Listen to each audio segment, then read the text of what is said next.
Goodbye to my trouble. Goodbye to my pain, y'all. Somebody wave me bye-bye. Somebody wave me bye-bye. You ain't welcome here.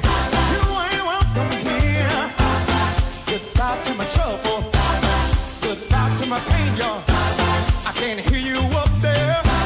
Somebody raise it up, say. Somebody raise it up, say. You are the God of miracles, hey.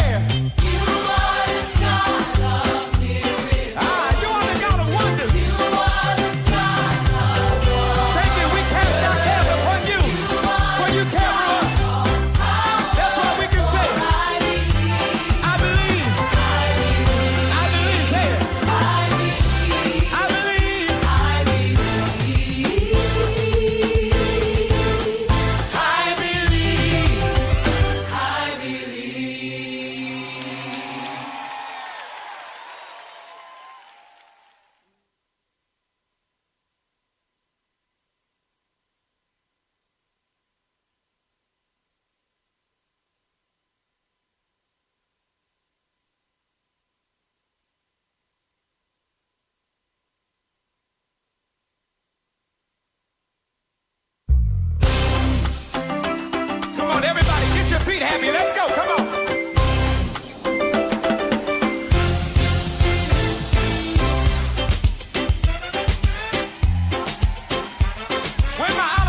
The Ground Report with Mickie K, Andy Williams, and Lennox Smith. Come on, let me see you.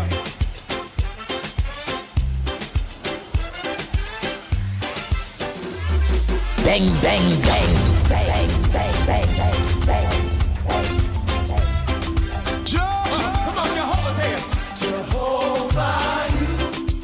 Oh boy, oh boy, oh boy. Good morning to each and every one of you. I'm going to say good morning to Tara, Carmen, Ryan, Sensible, Sharon, Ryan, Nick Chady, a pleasant good morning to you, Joyce. Rajin, a pleasant good morning to you, Patrick. Kenrick Passar, a pleasant good morning to you, Margaret. Vajanti Skisoon, good morning. Tara Altawes, good morning. Angela. Pearl Danielson, good morning. Davika Balkaran, a pleasant good morning to you. Samantha, good morning. Timothy Roberts, good morning. Denver Mohan, a pleasant good morning to you. Not forgetting Darren Mohan, Kongsalak Mohan, a pleasant good morning to you.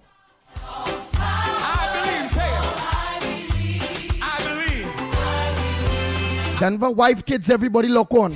Good morning to you all. I'm going to say a pleasant good morning to Valencia West. Counselor Neil De Silva, pleasant good morning to you, Delia. And KK, good morning to you all. Nasser Hussein, good morning.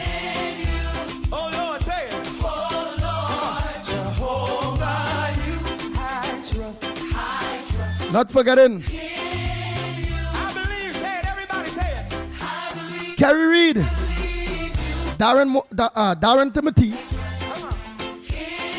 Alderman Angar, Susan Holder, and from the chairman go straight down in the Grandi Corporation. Philip, everybody, a pleasant good morning to you. Hey, Philip, good morning. Carlos, Patrick, good morning to you.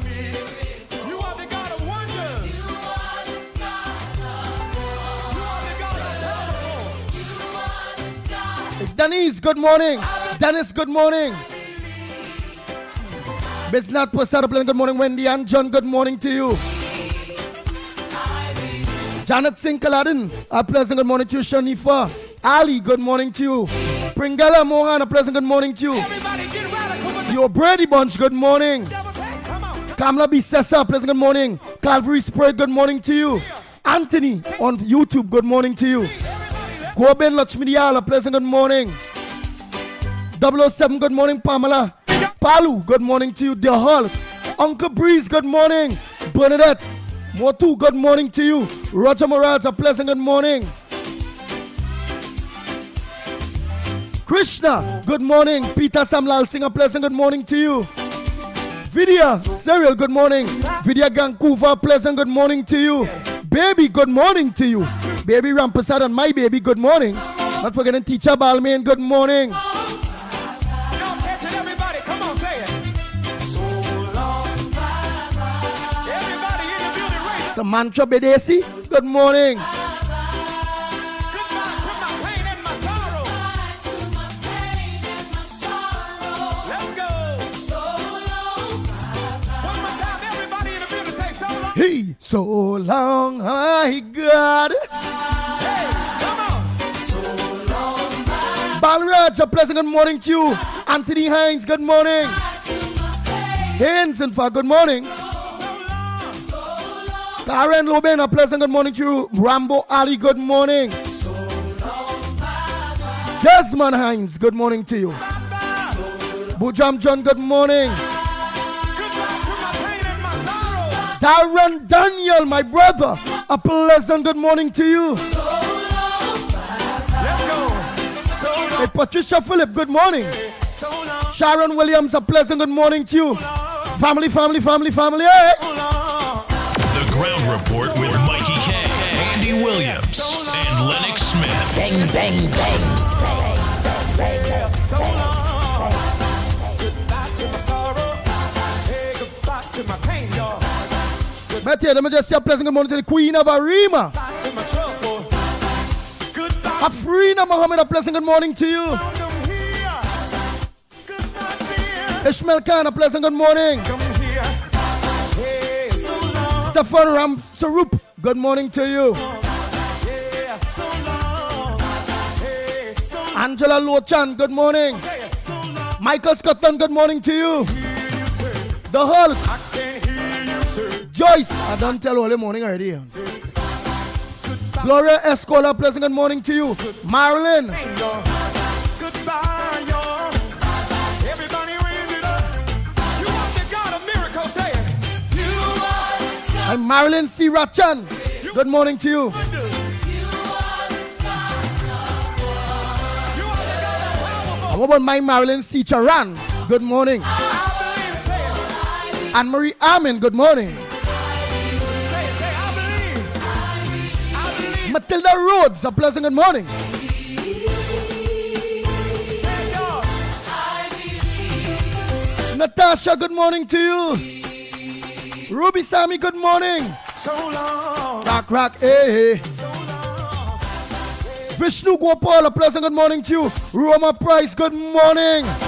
Goodbye to my pain, y'all. The Toko Foundation, look on, man. Somebody wave me bye-bye. You ain't welcome here. You ain't welcome. How to work with that Toko Foundation. Goodbye to my trouble. This Isles, man. To my pain, y'all. Oh God, I always forgetting this man, who built the Toko Foundation, They really don't say. Back in the thing day, back then things was good up on that course, God of miracles here. He wasn't perfect. Alvin Eyes, I think. You are the God of wonders. What the hell his name was again, boy? One only go remind me, man. Cast down heaven upon you. General Daniel, good morning. Ronald Lewis, good morning. Anderson Lewis and his wife on the beatum and all the beatum people that look on with that big box on the beatum. A pleasant good morning to each and every one of you. Anthony, Alan Hercules, good morning. Damian Acton, Vincent, good morning. Shellyanne Byron, good morning. Come on, everybody, get your feet happy. Let's go. Come on.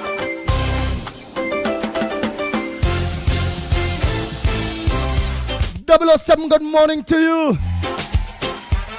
Where my islanders? Can some of y'all run down here to the front? I done said good morning to General Daniel. Islanders, I need y'all to run down here. Come on, let me see you.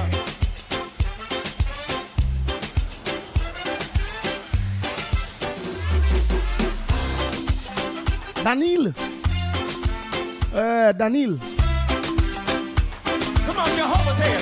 Jehovah, you. Say it. Hey, Devon Mirage, a pleasant good morning to you.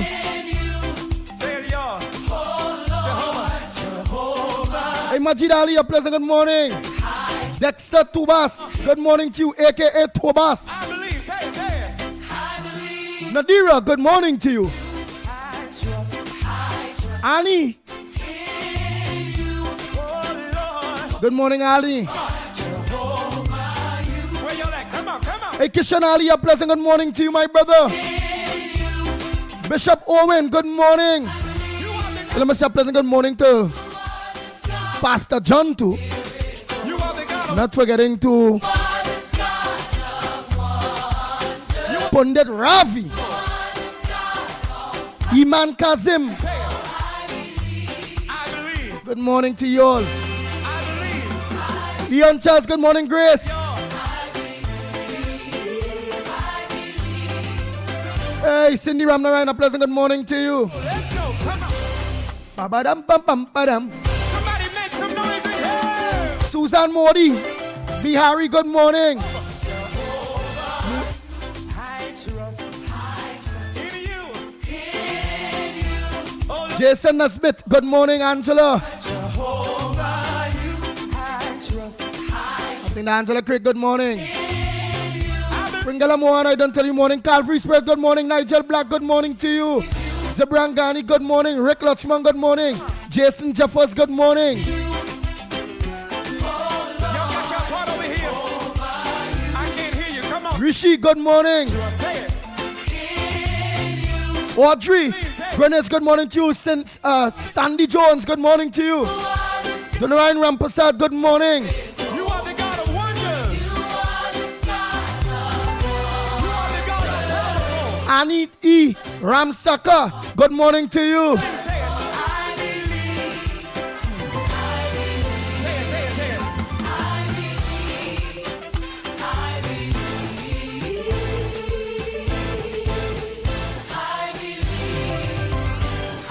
Now everybody get radical for 30 seconds. Come on, dance on the devil's head. Hey, Asha Ramdas, Come on, y'all ain't radical enough. good morning. Balcony, y'all Kenrick Prasad, a pleasant good morning to you. everybody left. Oh, you're up since 3 a.m.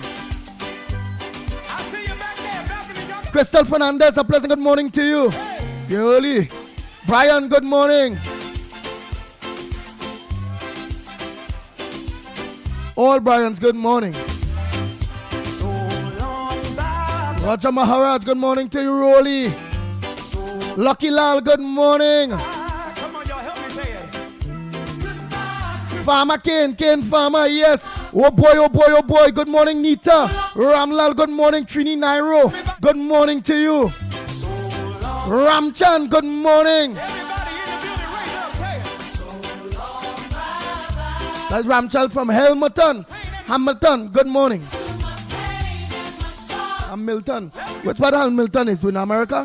Where that is? In Canada? Everybody in the building, say so long. So long. Hey, Nigel Croshy, good morning. Hey, come on. Hey, this night, Nigel Croshy. Goodbye to my pain. So long. I wonder if that is Nigel, my Bellman partner, Nigel. Balcony, everybody say it, say it. You go let me know, send a message. Sukal, good morning. Goodbye to my pain and my sorrow. So long. Let's go. So long. Wap, wap, ew. So long. Yeah. So Hey, Joanna Ramratan, good morning to you. yeah. So long. Hey, Selvin Batista, pleasant good morning to you. Say it. So Nice, Michael Isles is the man. so long. Michael Isles. Goodbye to my sorrow. Hey, goodbye to my pain, y'all. Goodbye to my trouble. Goodbye to my trouble. Hey, Chandra Benjamin, Stop me. You ain't welcome here. good morning to you. Hey, the Slimy Show. You ain't I had to stop hearing you, but I see you wasn't disrespectful yesterday. And when I ban you, I don't know, boy, like you have about 100 profiles. Hey, so long. Helen Ali, a pleasant good morning to you. I can hear you say. Andrea Alfonso, good morning. I can hear. Nathaniel, good morning to you, my brother. Goodbye to my trouble. Daisy Basdio, good morning. Goodbye. Yolanda Cordner, good morning to you. Naz Ali and Mr. Ali, a pleasant good morning to you all. Say it. You are the God of wonders. Jawani, Ja Group, good morning. Ramesh, Powerful. I believe. Say it. I believe. there's Ramesh. Say it. Say I believe. Good morning, Margaret. Matilda.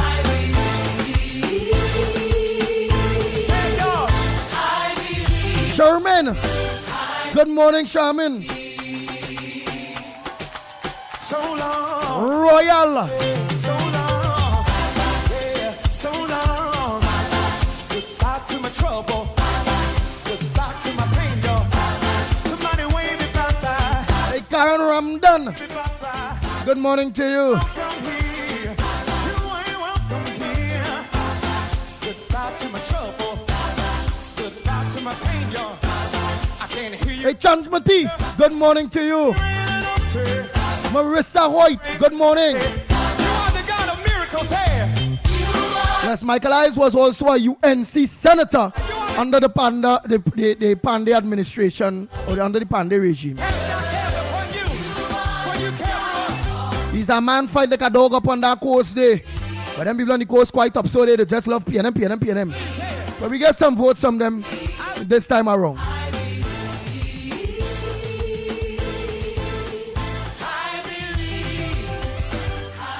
Toko fit still staying stunned, boy. Oh God. Toko, let her behave on herself. Come on, everybody, get your feet happy. Let's go. Come on. Mala.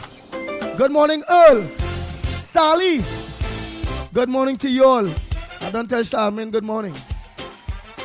Oh, I haven't seen Mikey Kaysen. He's supposed to come out today. I gotta know. Me and he had a long conversation last night. Me and the man Michael, the Mikey K man. Let me see you. Just cool, good morning.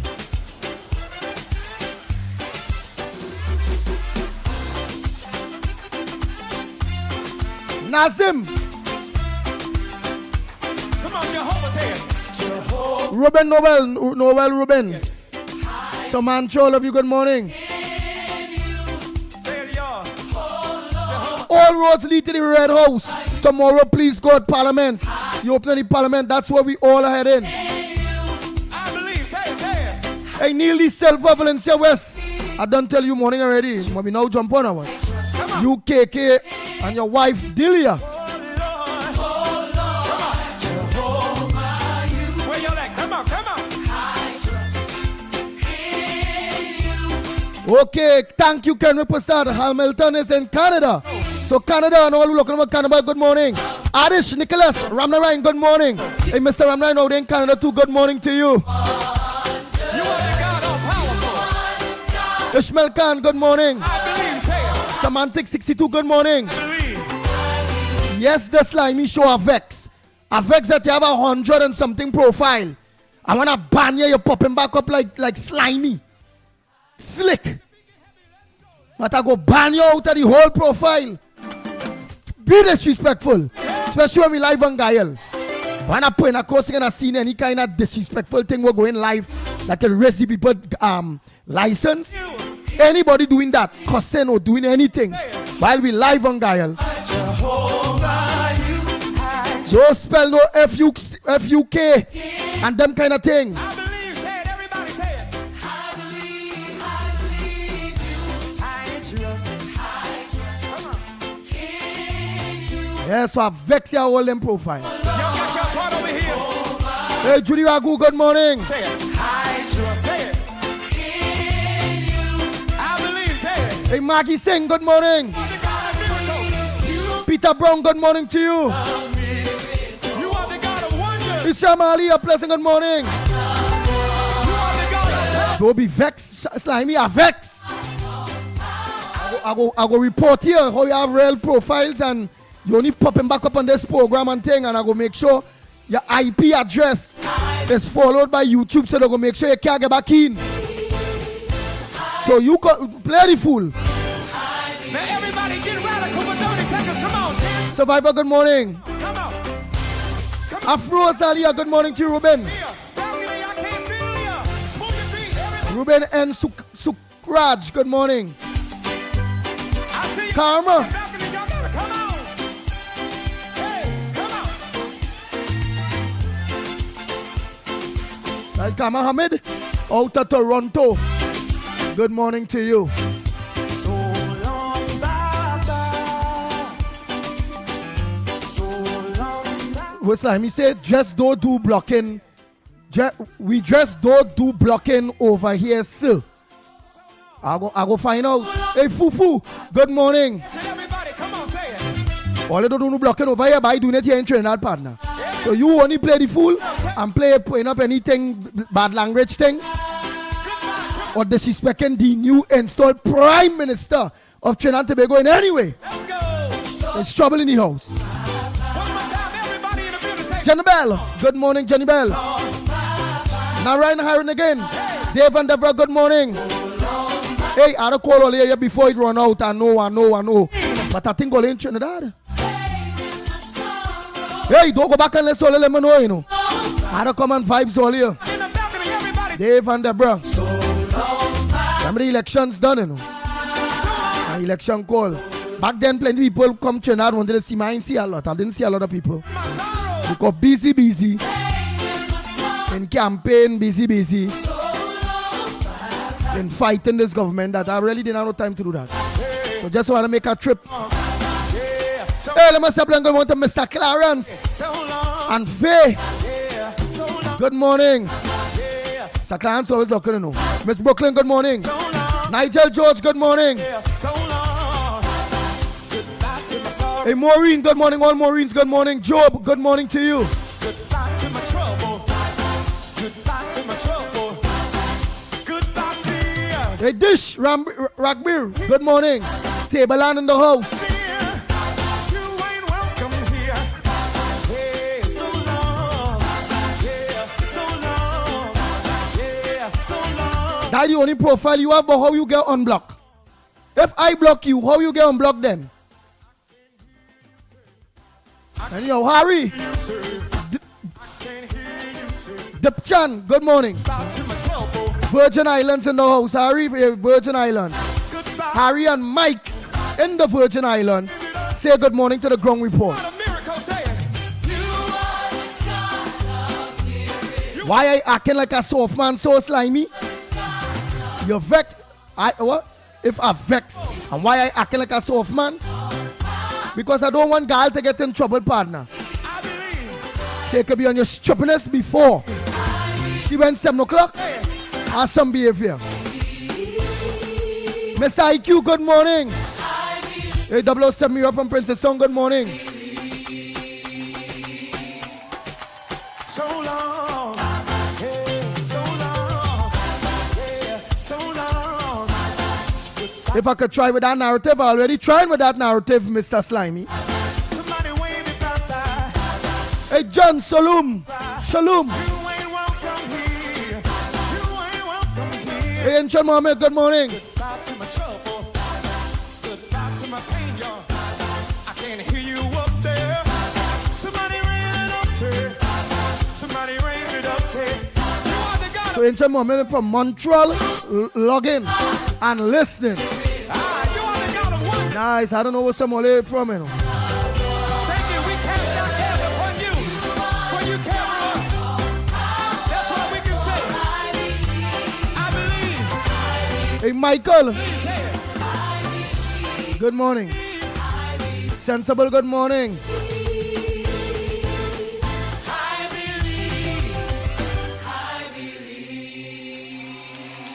All right, I'm going to disrespect Kamala shortly. I'm going to ban you.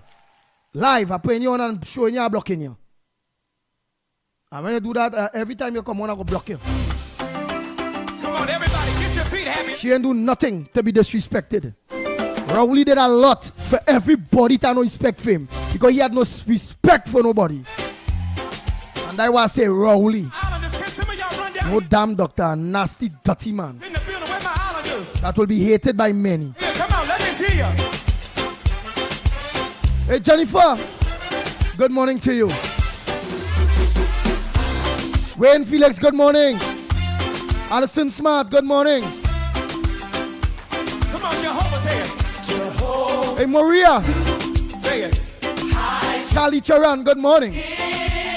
Oh, all they come on, so this listen go down. Jehovah, All will come on now late. I supposed to done calling him. show me how to I only supposed to be calling him up to 20 past 6. say it.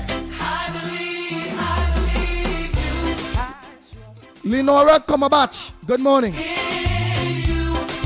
Lord. I have no behavior, correct. I have no behavior. I'm a wajang. I'm all kind of thing that you all will want to place me to be. But I'm a rajang and a bad boy and bad behavior for the right thing.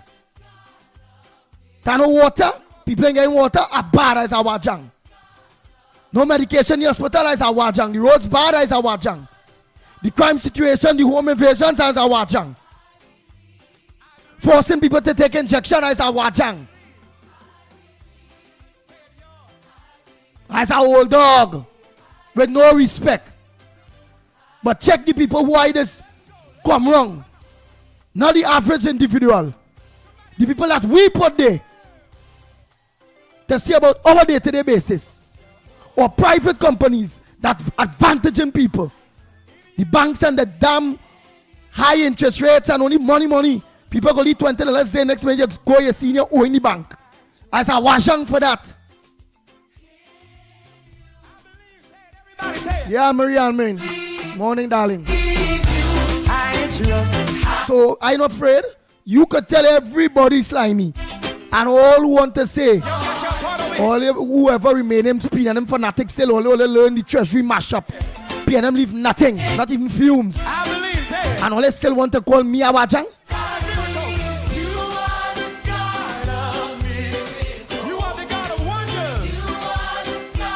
Go look, which might be all now.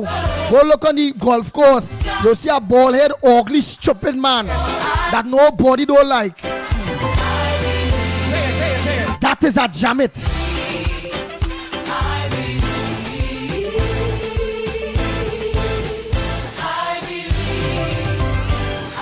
Now everybody get radical for 30 seconds. Come on, dance on the devil's head. Come on. Come on.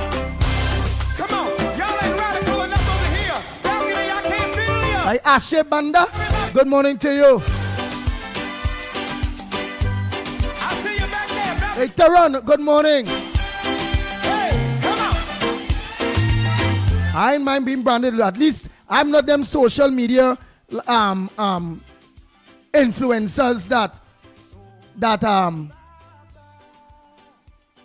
like Raw man, the Raw and all of them. I like this fella too, but he just think too much Trinidad madman and them. Where I just cussing everybody. Check everything with the pit bull.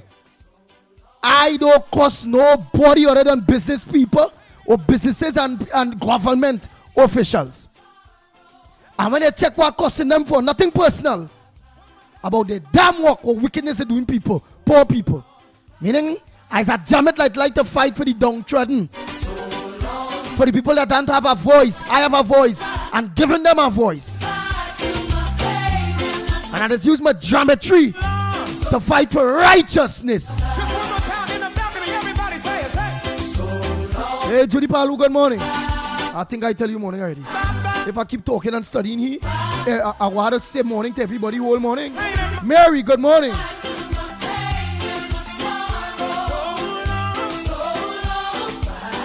go.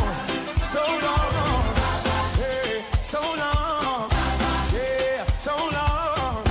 Hey, so long. Hey, Pascal, good morning to you. So long. Michael GP, good morning. Hey, so long. Yeah, so long. Goodbye to my sorrow. Hey, goodbye to my pain, y'all. Goodbye to my trouble. Goodbye to my trouble. Goodbye, fear. Hey, Donna Rila, I think I tell you morning already. Anjali Swa, you're late. Good morning. Welcome here. Hey, so long. Yes, Sandy Jones. Yeah, let them know it's a big jam it, I don't mind. Let roll and all of them jam it, them. So long. Oh, they know. I can hear. Pitbull is a bigger jam it than them, but for the right thing. I can hear Fighting for people, not cussing everybody. trouble. Goodbye. I ain't gonna waste my time to cuss people. Look. It was that what you saying, Slimy, I'd have been cussing you. It was one of them men and them, one of them jam it and them real jam it out there. Go cussing everybody. Oh no, so they cussing you. Slimy, your mama. Yeah, I'm the shaking up like real little girls now. Powerful. I believe, say it. The only Jamet I did like was the fella who dead. Where did we murder? Kevon. I did like that fella.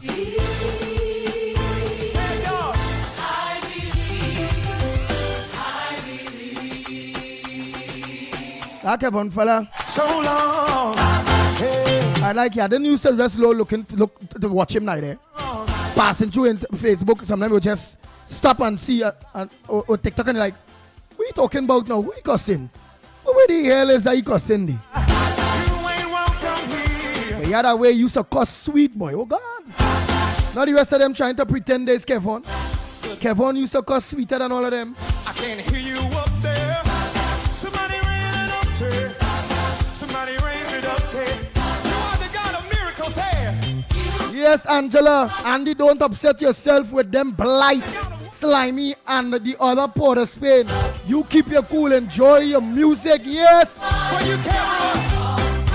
That's all we can say. I believe. I believe, say it. I believe. Hey, Kevin George, good morning. I believe.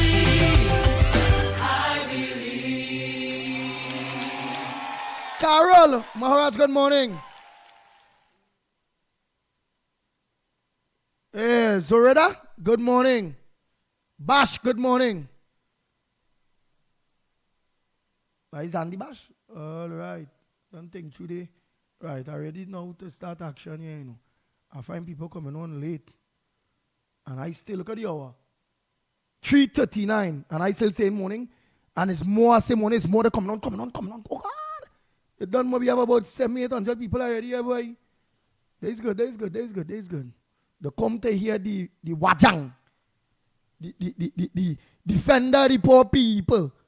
The voiceless. Wajang Andy Pitbull Williams. Yeah. Jamet Andy Pitbull Williams. Yeah. They could call me whatever they want, hold their tail. And if I'm not alive, well, then I think I could cuss worse than Kevon. Yeah, don't get up with me.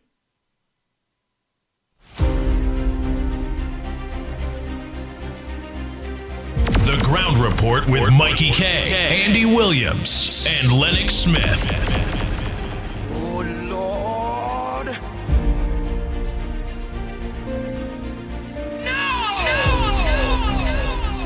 I hear my name called.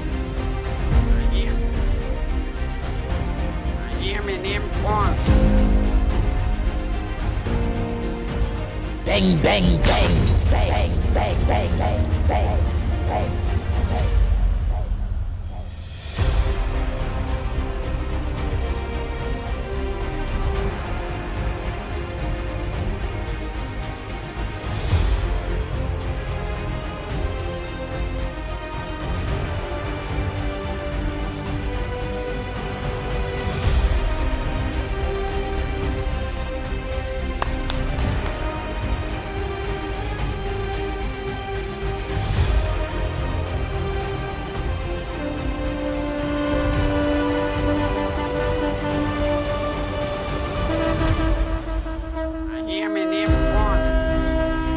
Bang, bang, bang, bang, bang, bang, bang, bang, bang.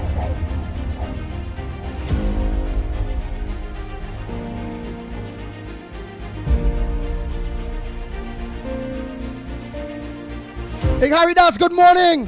Hey, Donna Gockins, a pleasant good morning to you. Hey, Julie, good morning. Betty, our next Betty, good morning. Rupert Lal, good morning to you. Mubarak Mohammed, you're late. Good morning. Hey, Darren Moham, Counselor, pleasant good morning to you, my brother. Nasa Hussein, I want you of them. Watch out, this Counselors get up early. Nasa Hussein sleeping or what? I go in and find out. I go out to find out. Neil De Silva, because I don't see Neil De Silva send a message here already. Delay them done up. Nasa missing in the house. Shadow Kong said Kerry Reed missing. Darren Timothy missing. And those two ombudsperson, are they lazy people or something? I can't understand that. Oh, I never see Anga really. Oh, I never see Susan early. I want to ask those people and them if they're doing the work, you know. Kamala say work for the people, else it's both. Don't let me send a message to Kamala saying both the two ombuds people in Grandy. Don't never there's get late.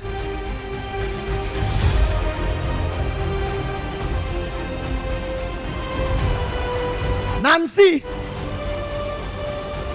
and Nira, the other Nira. Good morning, all Niras. Wait, people only jumping on so quick. The lesson got done. Matty Matt, good morning. All Glorious, good morning. This one is Ram Killer 1. Gloria Ram Killer 1. Oh God, boy.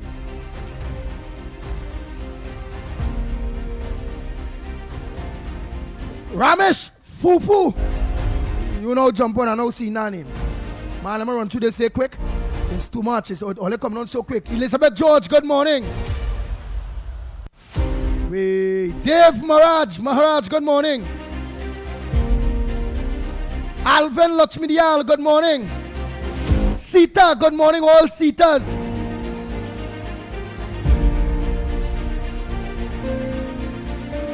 All Angelas, good morning. RJ Prasad, good morning.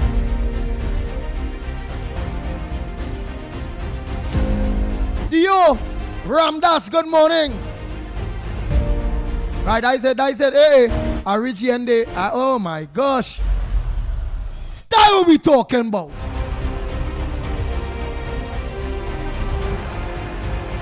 Bang, bang, bang, bang, bang. Who name and call or late?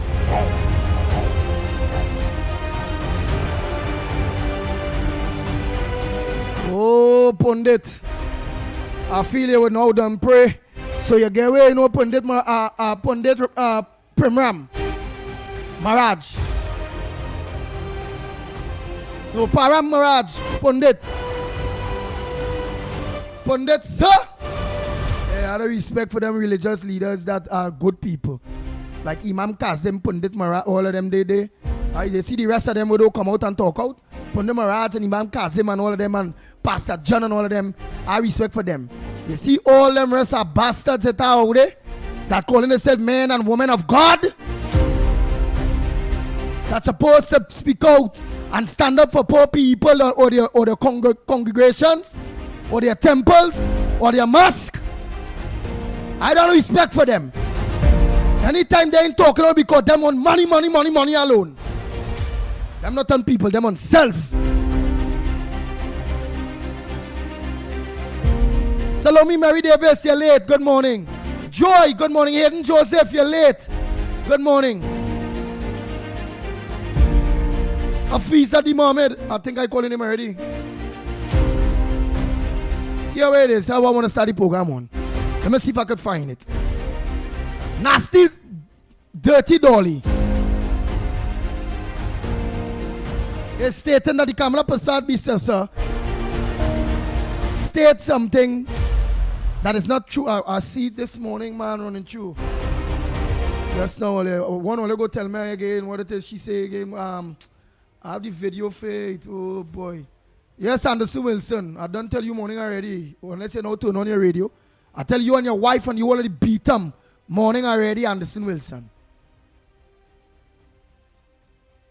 Yeah.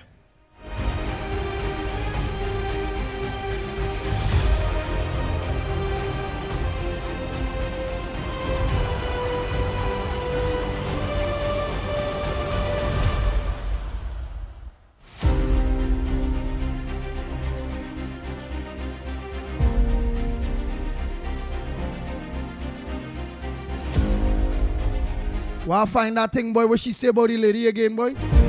Oh, Lord.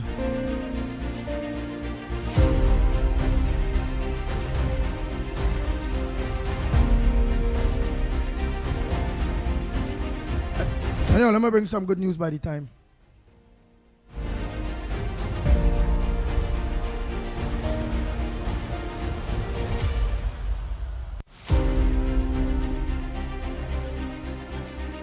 Patricia Arthur, you're now reached. You're late. You're late, Patricia.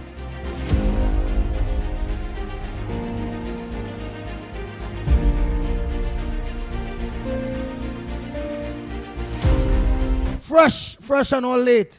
I see fresh. Late. Who else I see late here?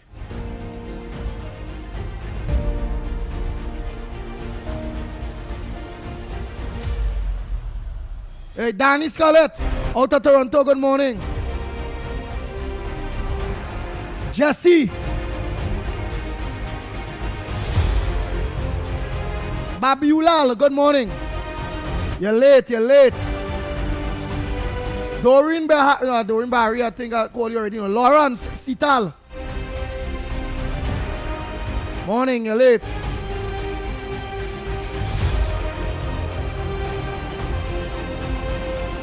And I must say a pleasant good morning to Brent Williams, man. A pleasant good morning to you.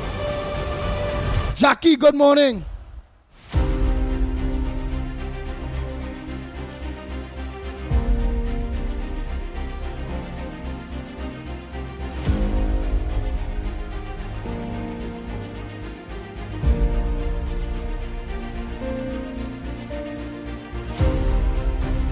Yes, Slimy.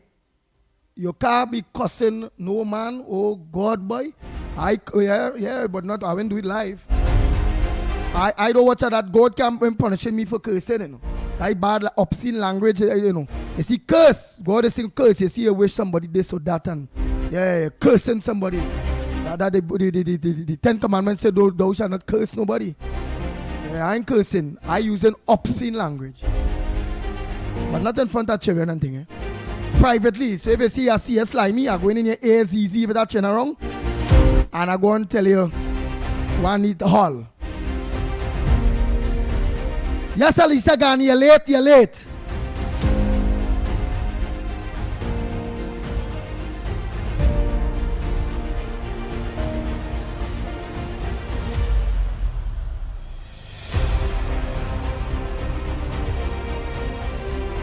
Ann Moonsami, good morning.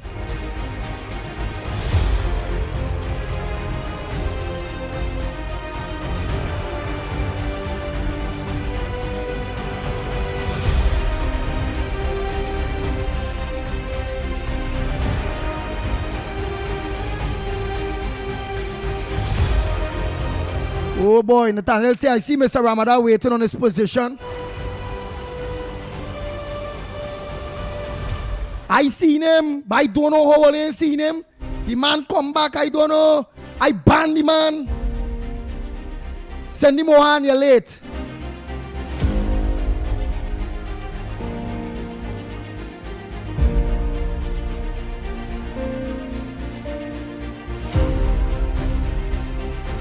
Nice, Ravi Rapiram get down to business. He did get down to business.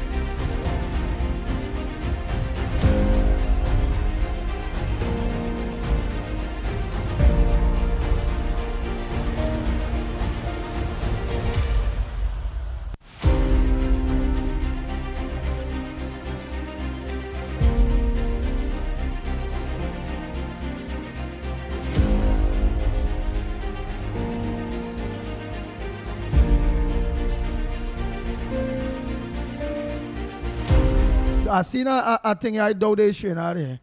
A food price. Fuel prices to increase by big time on Tuesday, May 20th. Now that can be interesting. Let me people quick out tell you. That'll be a country outside of here. We government thing going on organizing.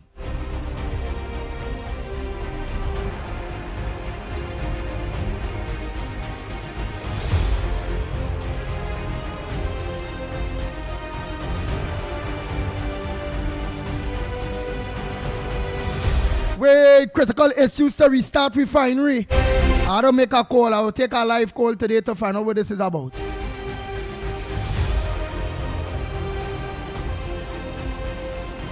That's the news here earlier. A day ago, critical issues to restart our refinery.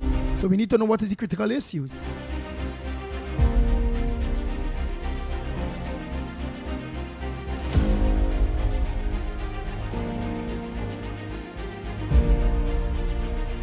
Scotiabank says mobile online banking service fully restored after hundreds of outrage reports. And then when I know Ravi, right. Seed of change. Guyana rice to boost Trinidad and Tobago farming future.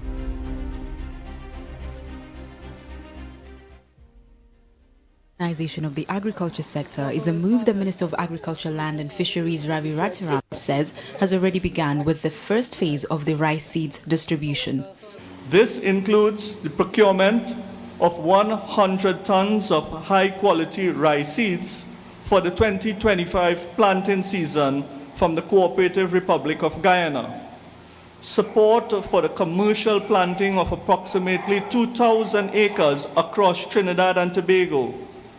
Field levels investments in access roads, drainage, irrigation, and on-site technical support. And I'm sure the farmers will love to hear this one, addressing the land tenure and land security issues that farmers are facing.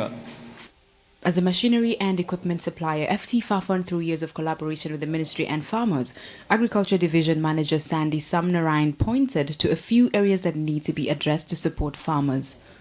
What the farmers need are a couple things. They need some assistance with respect to capital purchase, maybe a system where one harvester or a fleet of tractors can be used among the group of farmers.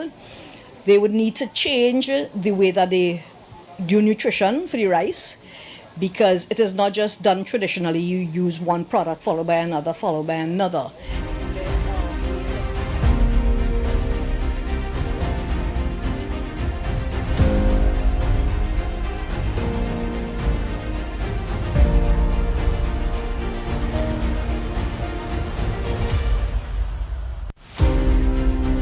This voice not too long. 10 minutes.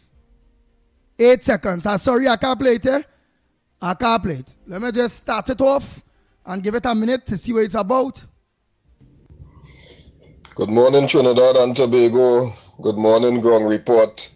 Current Hills here. Right? When you see me sending messages on your program too, I am Mr. IQ. Mr. IQ, that message too long. I wouldn't be playing all of that. Let me just read a little scripture to all you here this morning from Isaiah. Yeah?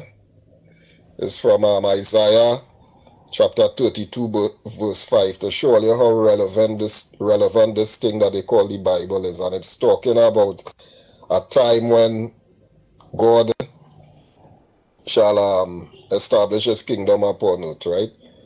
And the English Standard Version reads it like this: the fool will no more be called noble, nor the scoundrel said to be honorable.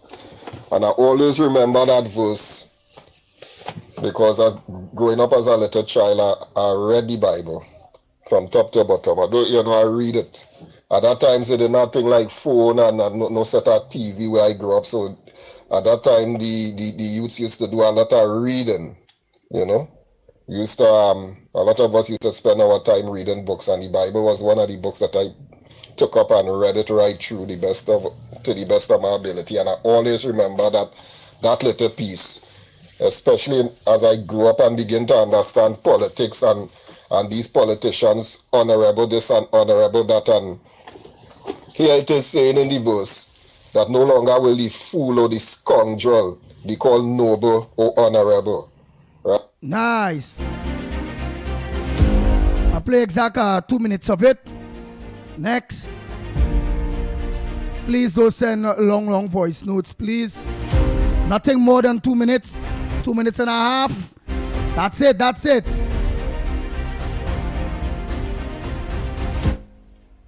Good morning, Andy. Andy, I hear in Farisawari when he was the AG. I had a woman in Ramsey soon. I was paying $50,000 a month and make up our portfolio for she to get a job. And when they remove him as the AG and he went to local government, he carried the lady there too. Make up another job for she, they pay she $50,000 a month there too. Who is this Ramsey soon woman? And I wonder if Faris wife know about she. I just asking for a friend. For the TTPS, they investigate all of these things because you can't be taking taxpayers' money and squander it like that, Faris. You put in money on a woman that we don't know nothing about, you making up job for she, and give she a taxpayer's expense. The TTPS had a whole all and lock up all for mismanagement and squandering taxpayers' money, you understand? I hope the TTPS are arrested for that. Why you call a press conference for that one, Faris? You should call one and refute it. Call one, Have a good day, Andy. Nice. Hey, let me say a pleasant good morning to those of you that are looking to us in Florida, Miami, those of you in New York, New Jersey.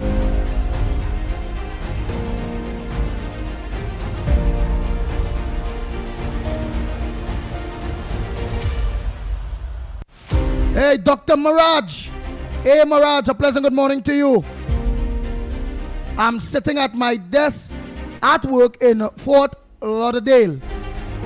So, Mr. Mirage, you're in work, sitting by your desk, but you're doing your work. In Fort Lauderdale, welcome. Thanks so much for locking on to the number one program, The Ground Report. And all the rest of doctors and them that you know are Trini links, let them know where to lock on. Number one program, right here on The Ground Report.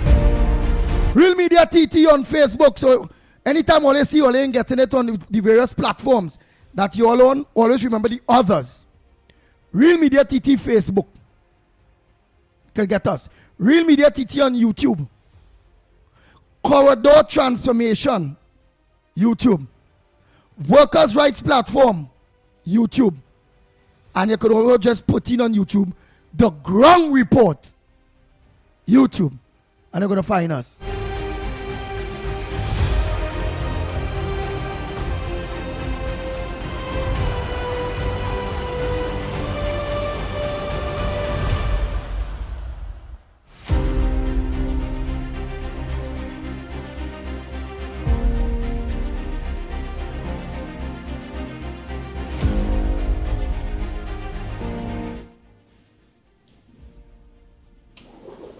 Good morning, Andy. I have a hot 100% tariff sardines and boiled eggs fart for Slimy and Patricia Reed for their illiterate comments on the chat.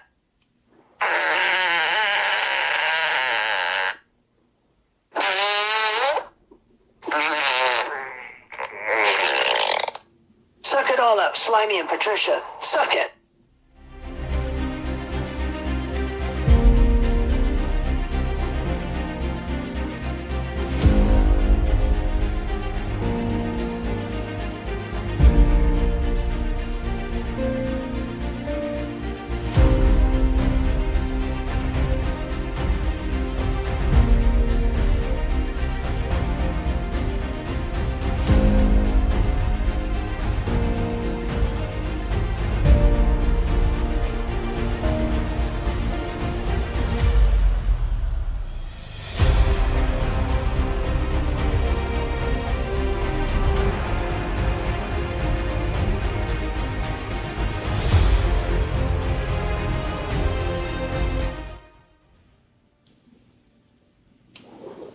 Good morning, Andy.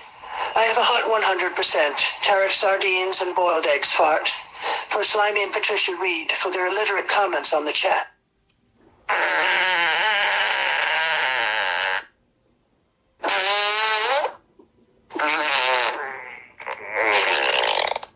Suck it all up, Slimy and Patricia. Suck it.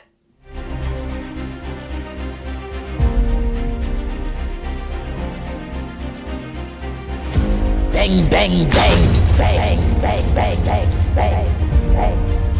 The Ground Report with Mickie K, Andy Williams, and Lennox Smith.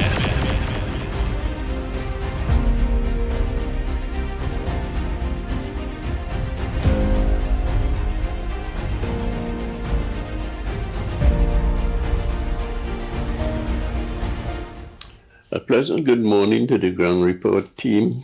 Andy, Mickie, Lennox, all the listeners and viewers, and all the supporters of the Ground Report, family, friends. Tomorrow, the 23rd of May, would be a special day for each and everyone who want Nice. And when you're sending all your voice notes, just make sure start the voice note by saying all roads lead to the Red House Parliament tomorrow, 12 p.m. Tomorrow. Parliament for 12 p.m. Let's organize and be promoting it. We'll organize and start a blast out that and thing to the various groups and thing to all the other blast it out to let everybody know all roads lead to the Parliament, okay? A better country going forward. We see on the 28th, it was a divine intervention that brought this UNC coalition of interest into power. And by extension, the people who rally around and toil and supported the victory on the 28th of April was a very special day for us in Trinidad. Knowing where we had come from prior to the 28th of April, we had a government that did not care about the people. They will care about their interests, their friends and family, their finances, and that circle. The poor and the downtrodden continue to suffer and suffer under that wicked, evil, vindictive, so-called government called the PNM. Today, there is a release of us like how our neck has been, a foot or knee on our neck, so we can breathe better. That knee is off, and we can go forward. Go tomorrow in numbers and support the opening of Parliament and support the government that will be taking the country for the next 5 years. I think into great things to come. But you do not get everything overnight. It comes with struggle. It comes with dedication, good planning, and everything goes to have a government in place that will take care of the people. Nice. I don't cut that. I still give you 3 minutes. Your voice note is 4 minutes and something. Too long. Bang, bang, bang, bang, bang, bang, bang, bang, bang.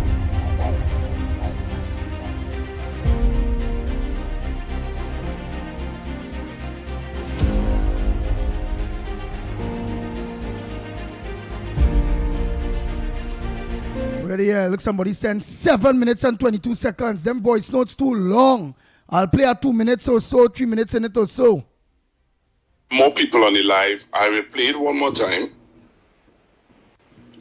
I'll play it one more time, only because there are more persons coming on the live. And those of you who are now joining me on the live, I played an audio clip of a pastor said that he got a vision, and he got this vision before the election. And I want to play for you the vision that he got. Man, I don't want to hear Pastor Google at all. He's no pastor. He's a fool. A big fool. The vision is what Kamala walk over to win the election. That's what they would go in and say now. But Rowley walk over to kill Manning. Let me continue. Really don't want to hear him. All right, let's continue.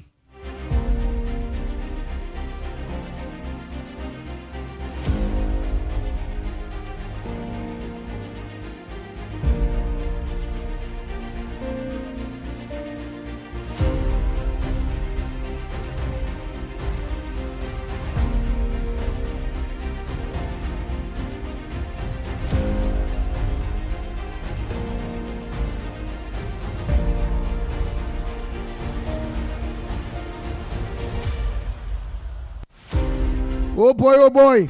Barry Slams, Minister Slams, ODPM. He said there's no urgency in addressing flooding woes in rural communities.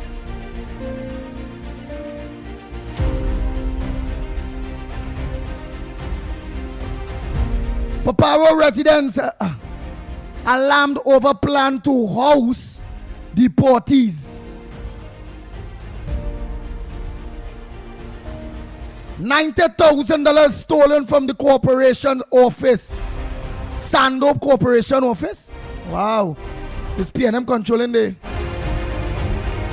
PNM is a bag of thief, you know.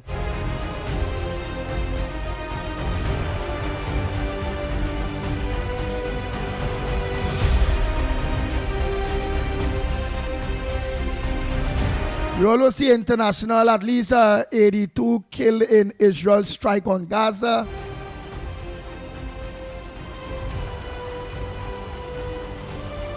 What about the mobile tool? What about the mobile tool? Reading the Guardian here earlier, just going through the Guardian. Just browsing through the Guardian there quick.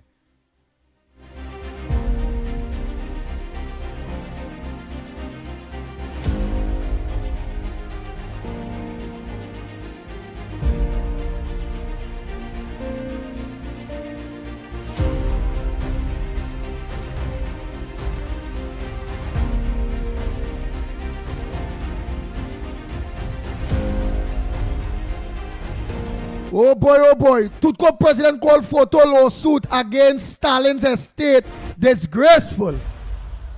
The murder is 100 and, that's what it's saying here. 149 murders so far.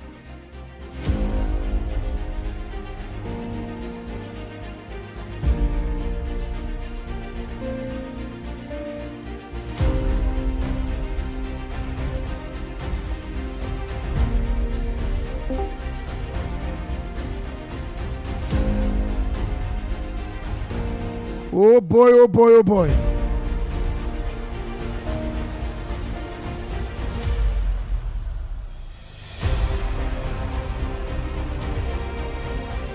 Tobago not ready yet for hurricane season, says TEMA director. Ministry intervenes to aid woman whose house collapsed in Laventille.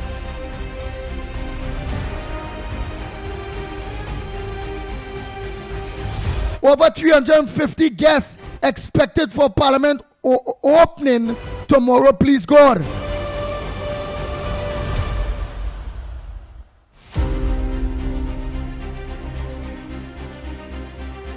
COP leaders still in the dark on a role in the PM Kamala's Gulflement.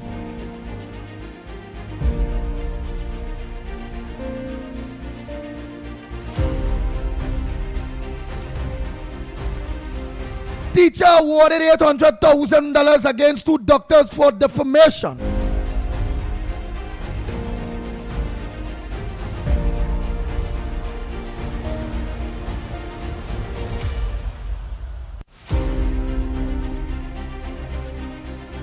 Accused free of charges as victim refuses to testify in rape case.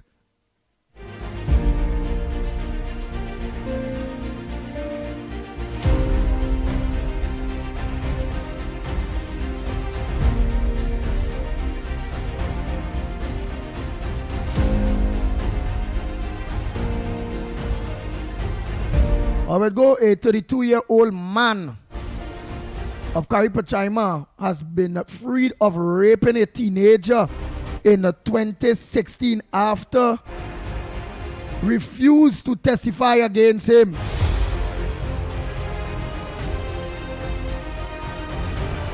The 9-member jury before the High Court Judge Gail Gonzalez was yesterday directed to return with a not guilty verdict for the man after the victim indicated that she did not want to pursue the matter. Wow.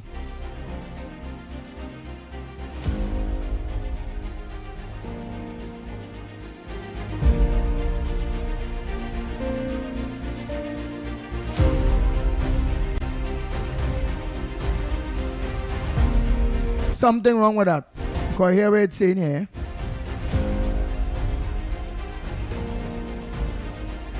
So the man was immediately freed, saying the man was accused of attacking the teen on April the 1st, 2016. She was walking in Chase Village when she was approached by the man who allegedly told her that he would kill her if she did not follow him.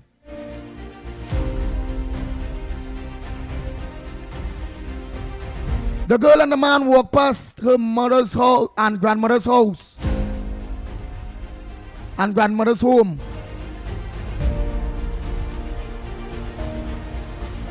He allegedly took her to an abandoned shack near a river where he raped her before allowing her to leave. She made a report at the police station.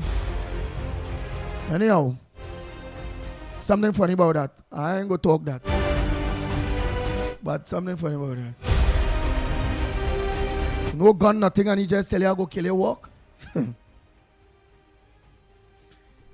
I ain't seen that just a woman that getting raped, and knowing that that's a gun, will have a struggle. What said somebody I no gun, nothing, and they just come and tell you, follow me as I will kill you. Me seeing a knife, me seeing a gun, me seeing a big stone, nothing, but follow me, I will kill you. And I willingly gonna follow this man and follow this man to abandon house. No wonder why she don't want to testify. That is just my opinion.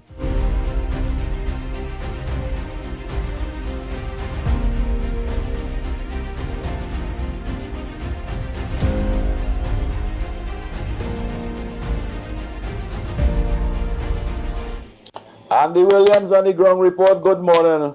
And good morning, Trinidad and Tobago. Andy Williams, what's wrong with Prakash Ramada? Prakash Ramada waiting to get some position, some Senate president. What's wrong with you? What work Prakash Ramada do? What confusion Prakash Ramada trying to make?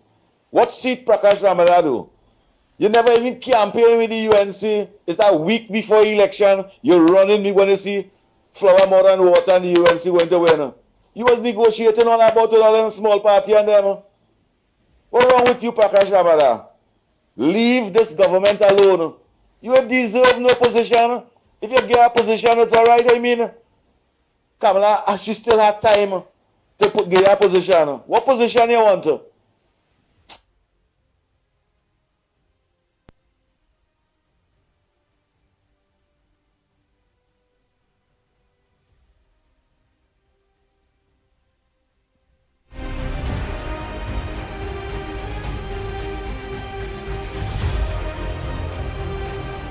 Slimy your seats after 7, eh? So just all know what time it is. I have you all the whole chat on the screen live. But let's peep at someday. Oh, Nadira, thanks. Andy, you on Guile. Hey, let me say a pleasant day. Let me just do that quick, man. Hey. A pleasant good morning to our Guile family, Trinidad and Tobago, and Guile Caribbean. Our Caribbean people that are looking to us in Guile. A pleasant good morning to each and every one of you. Welcome to the Ground Report program, the #1 program in Trinidad and Tobago. I'm Andy Williams, better known as the Pitbull of Radio. Ruff, ruff, ruff, ruff, ruff, ruff. See, it's a big dog. Some people call me a Wajang dog. I am who I am.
boy, Samantha said the only position he can get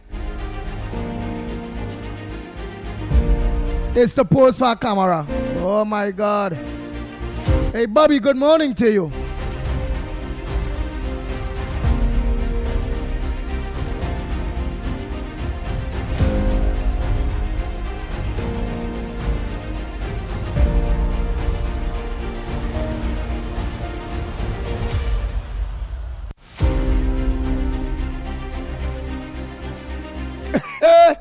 Arima is one dog ain't afraid of. Don't get up, you know. That is bite bad, you know, Arima. Don't come close, I'll bite you.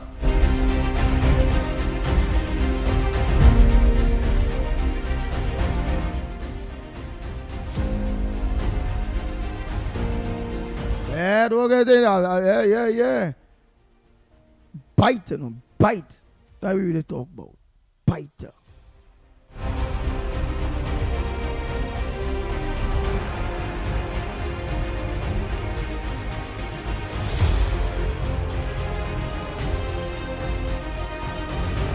Yes. Let everybody see that chat, man. Let them know, you know. Yes, let them know. I the baddest dog. Yes, so let read it. So let go understand. Everybody understand I the baddest dog here in the country. There are no dog badder than the pit bull. They understand that.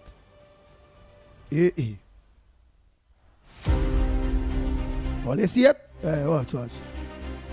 There's Arima. She afraid me? Yes, Angela. You see what Angela say? Andy, you is the baddest dog. A pit bull. Bite them, yes. And this fool here about 2 hours chopping this.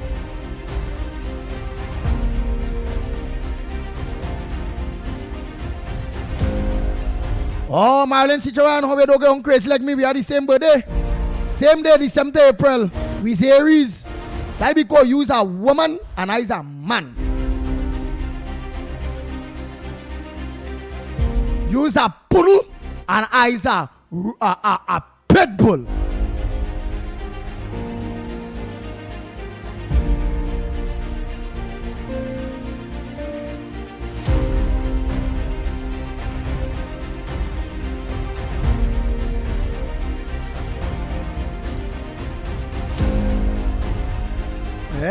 Yes. Yes, I'm just watching. Yeah. Nice. Yeah, let me go back here. And check some voice notes and thing there. Nice. You all see all your chats. And I will be showing you all the chats, so make sure to encourage everybody. Again, we evolving. I want to make sure that my social media crew, no matter what platform you're on, that you all are directly involved, not to the outside, directly involved on your all favorite program, The Ground Report.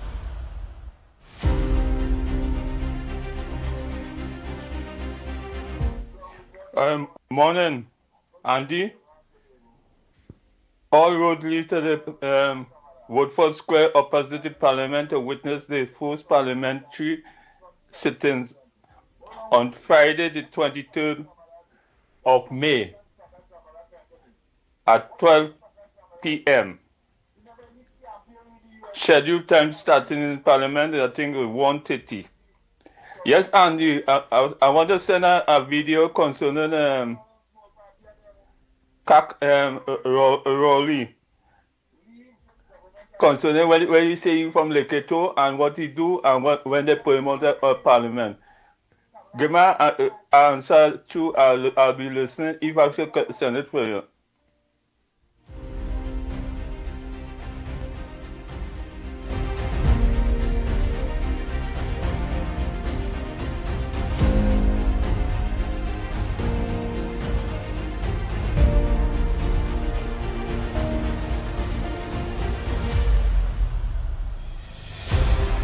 Morning, gentlemen. A wonderful day for you all, and it seems that the rain will hold up a bit. Praise God for that.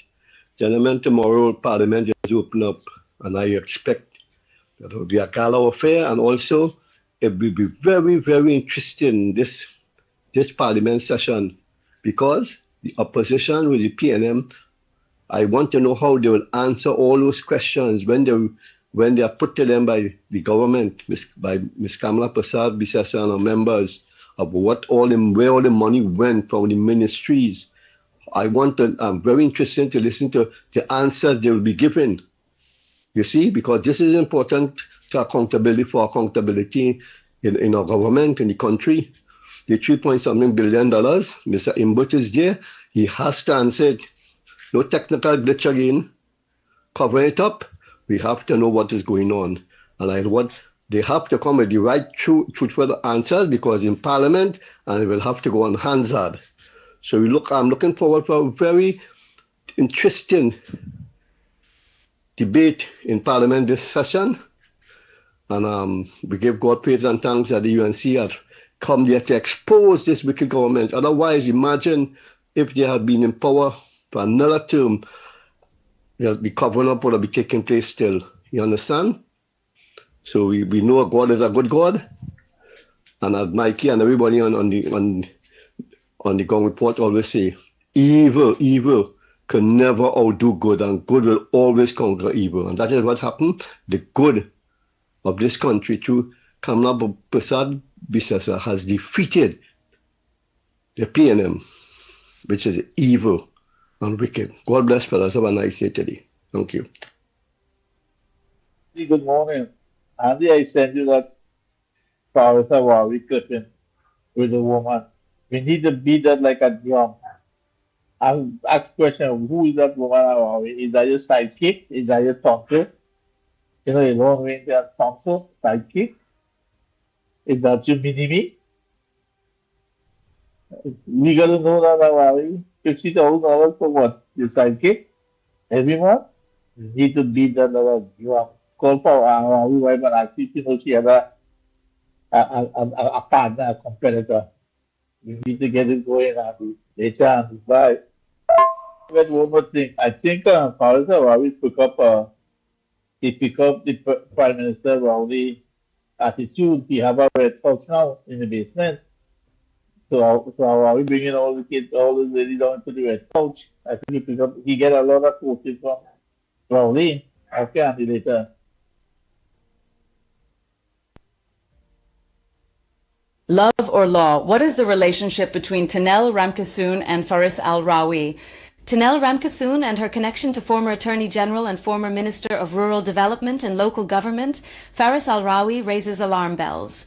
According to reports, during Mr. Al-Rawi's tenure as Attorney General, he went to Cabinet to create an entirely new position for Ms. Ramkissoon, Director of Chambers. Ms. Ramkissoon was appointed to this post with a reported salary of TTD $50,000 per month plus benefits. The role, by its very nature, held considerable influence within the ministry, prompting concern among some civil servants. A member of the former AG Al-Rawi's secretariat stated, Ms. Tanel Ramkissoon operated as if she was the Deputy Attorney General. Following the cabinet reshuffle in 2022, which resulted in the replacement of Mr. Al-Rawi as Attorney General by Reginald Armour SC, Ms. Ramkissoon reportedly remained in her post for a brief period. However, she was subsequently relieved of her duties.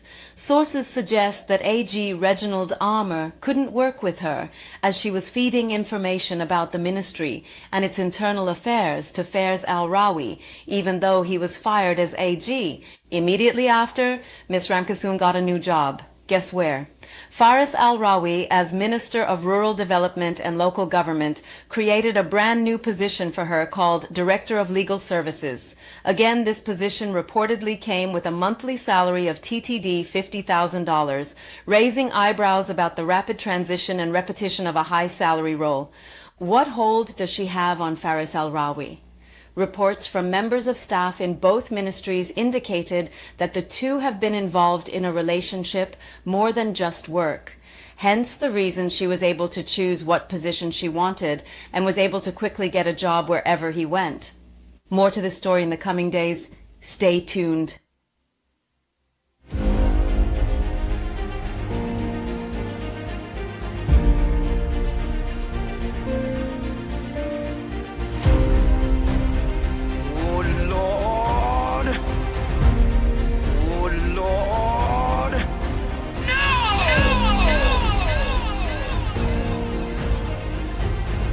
bang, bang, bang, bang, bang, bang, bang, bang, bang.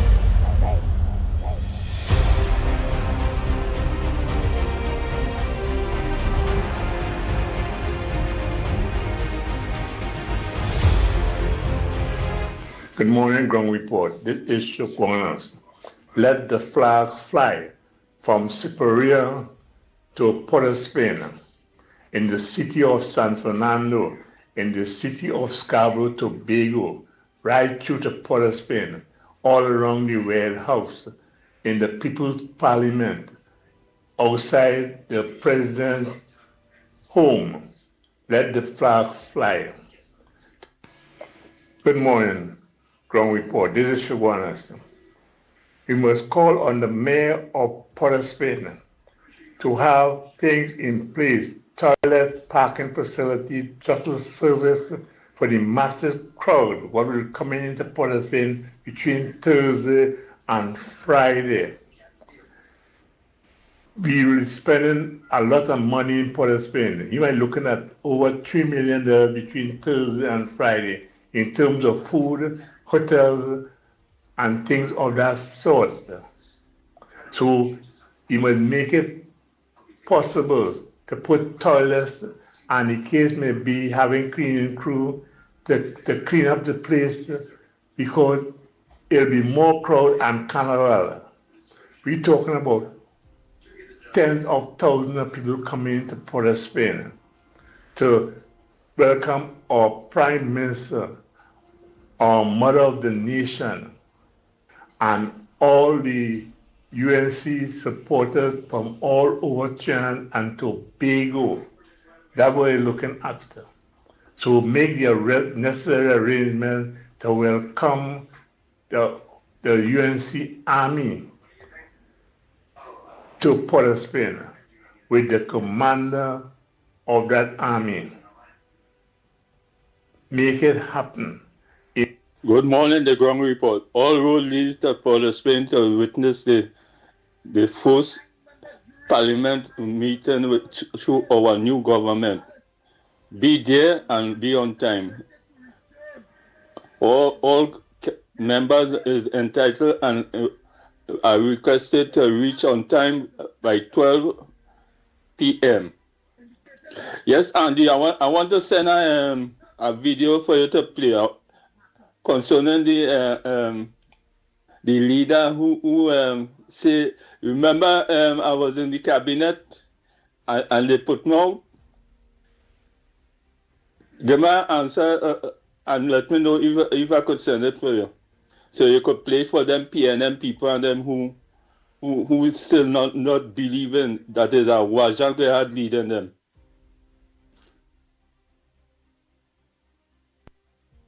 Andy, morning to the Ground Report. Well, just know that I want to know if I hearing something else.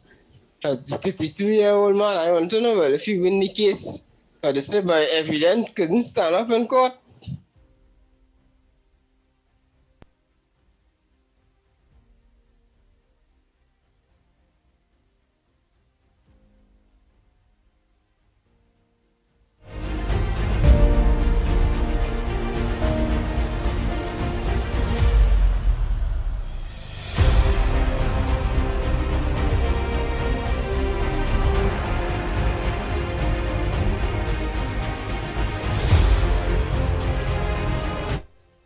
Jason Mitchell, look forward to seeing you all tomorrow, please God. Everyone, I look forward to seeing many of you. Some of you maybe for the first time at the Red House, Parliament, tomorrow for 12 p.m. Yes, all roads lead to Port of Spain, 12 p.m. Parliament.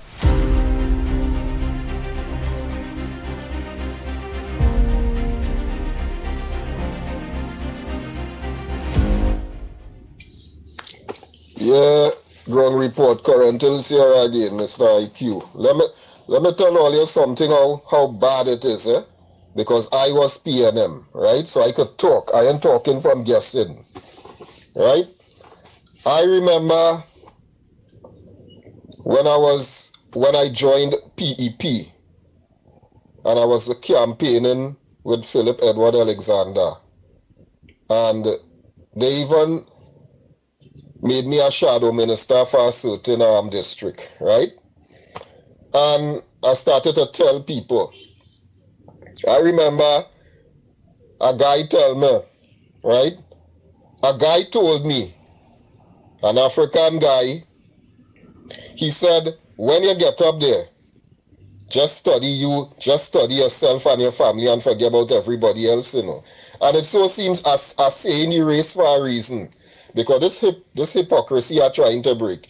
Imagine that you are encouraging me as an African man to become the very thing that is oppressing you.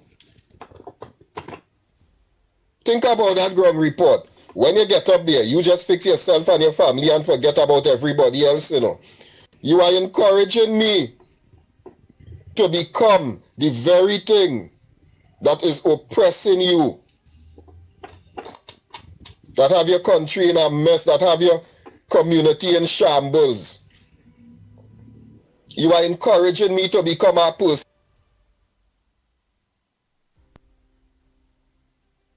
that don't care about anybody else, but just looking for a position to seek my own interests, right? At the expense of my own people. And that is the PNM philosophy. Fix yourself and your family and forget about everybody else. I've said that before.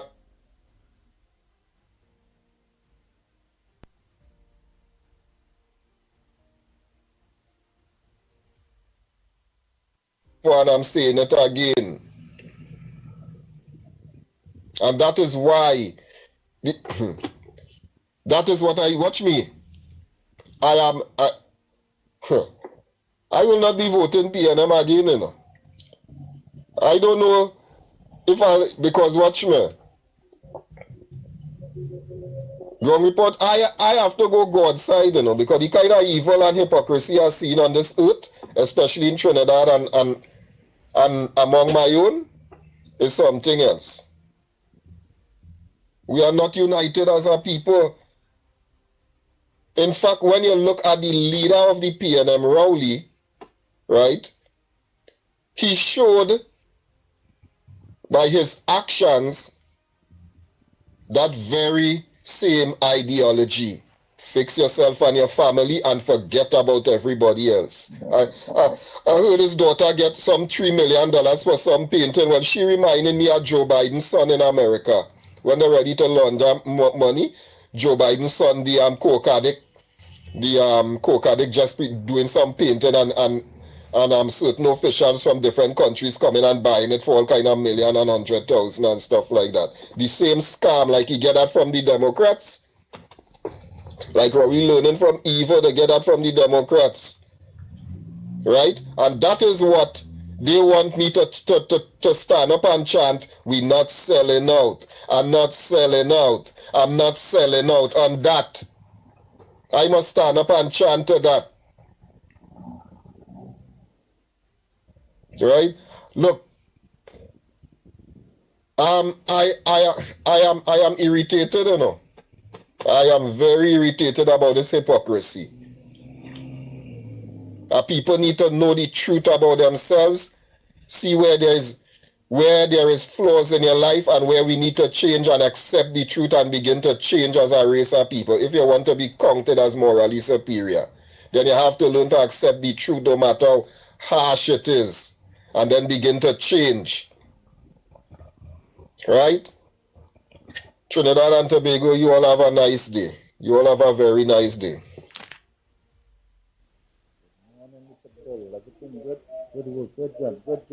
Good job.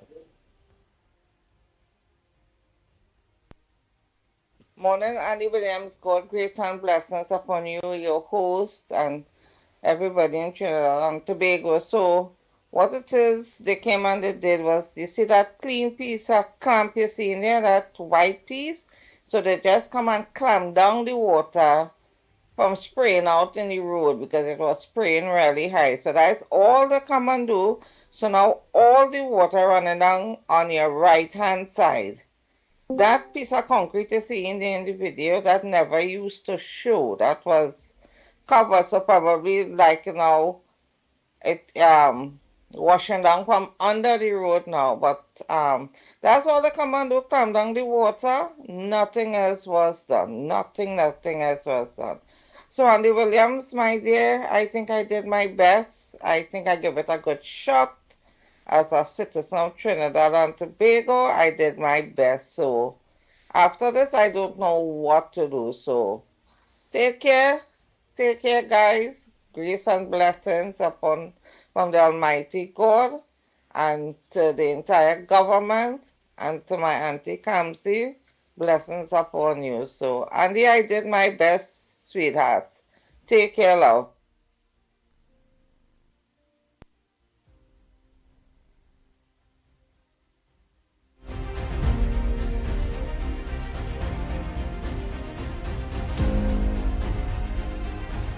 And William, this is Diane Petro from San Fernando West. Okay, I forget to mention that in the video. Hi, good morning, Ground Report. Drip in 2019. Hey, it's 9 years ago on there before call. So long courts, this matter that's come out. Have a good day.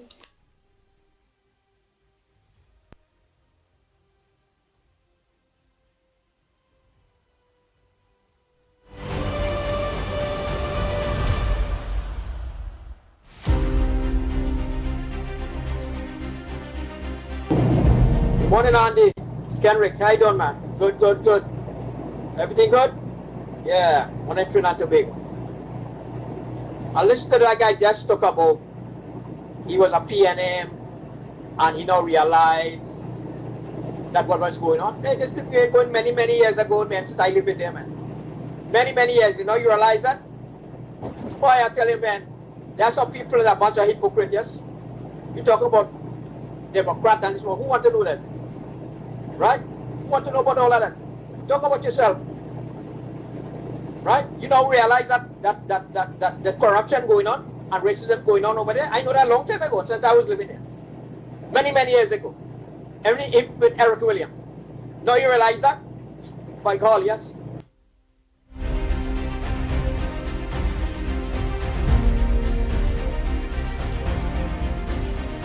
You get that both there, boy, because you mentioned Democrats, it is like the PNM.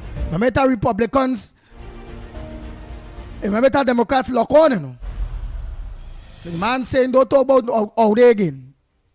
Stay here in China. Don't get involved in no America thing right now.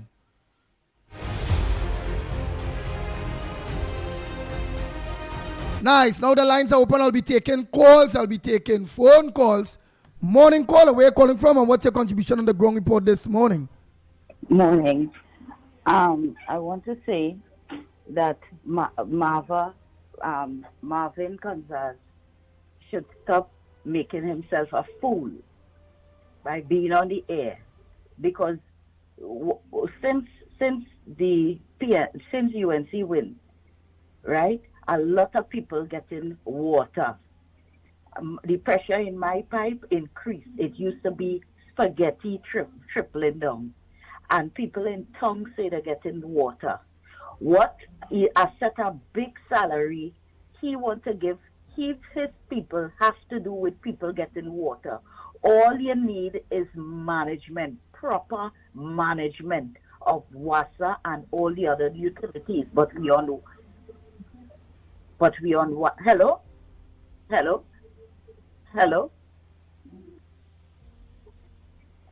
Yeah, we hear you. Go ahead, caller. Yes, and it's water people need. People don't need no big set of salaries to get proper water. You don't need 34 managers to get salaries.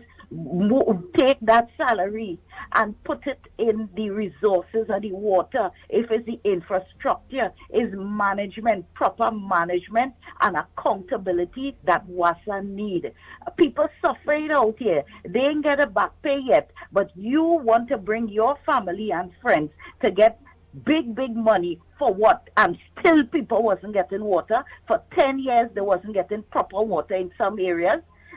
Since UNC, when my pressure increased, all in Port of Spain, I hear the pressure increase. I was hearing Anna Santa Cruz yesterday. Her pressure increased in the water. So Marvin Gonzalez and Dolly and all of them, stop making all yourself a fool. All you was there 10 years. What all you did? Nothing. Nothing. So they need, as Barack was saying in an earlier show, they need Hurricane Paradise to straighten these people out. If you have ODPM, all they doing is coordinating. What you need all this set of people for in the office? Just to coordinate and take phone calls. You don't need this big set of people in the office. You need just a few. If you have to, they have to whole revamp ODPM, make them more viable. Not a big salary sit down in the office. Long time the citizens complaining about ODPM. It's time that people start to work.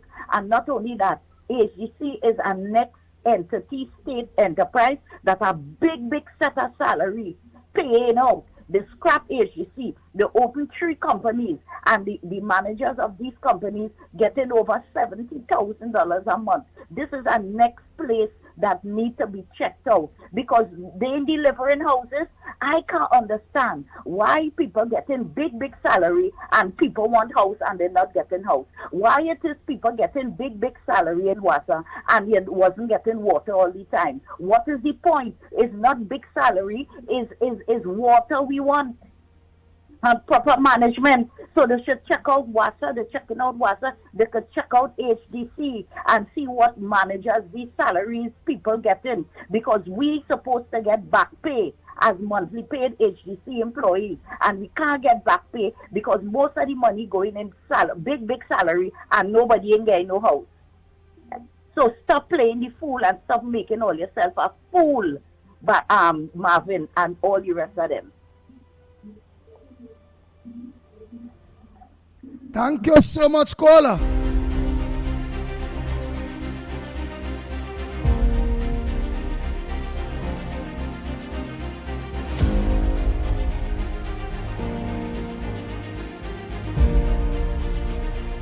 The lines are open, Trinidad and Tobago. The numbers to call 225-6644, 225-6644, or 239-5120, 239-5120. Or send us a WhatsApp voice note. Or give us a WhatsApp call at 366-3053. 366-3053.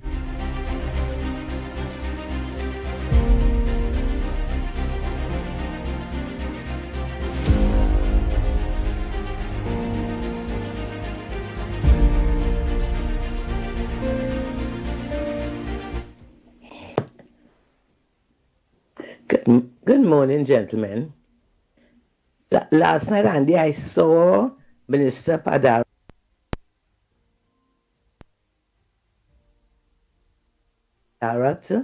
on the news reading the riot act to the ODPM. Well said, Minister. It's about time somebody gets serious and let these people know. Not only them in the ODPM, but the head of the police, the head of the fire services, the head of this and the head of that. Let all of them know that with the big position comes big responsibility. And it's about time every man jack start doing their work and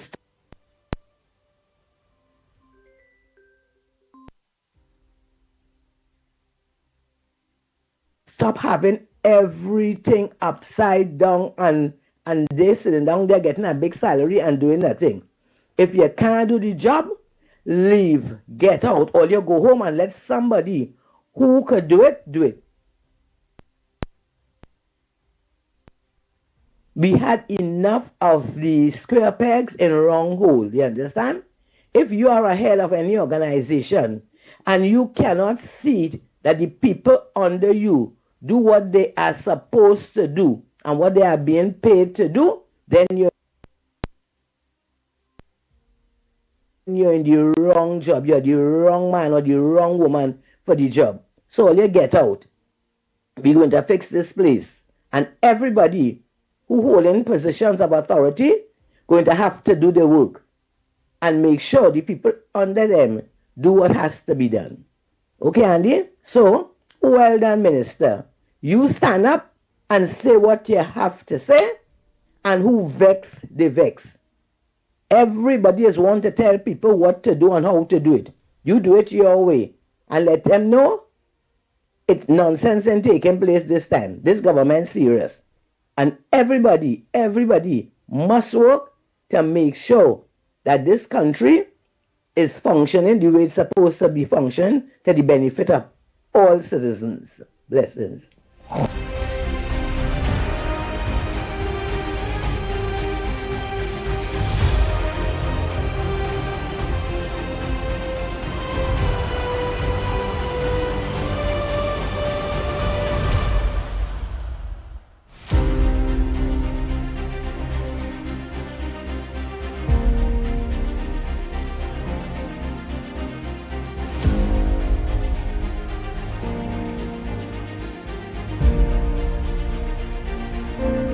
Good morning, caller. Where are you calling from and what's the contribution on the ground report this morning? Good morning, Andy. Calling from the Barrackport here.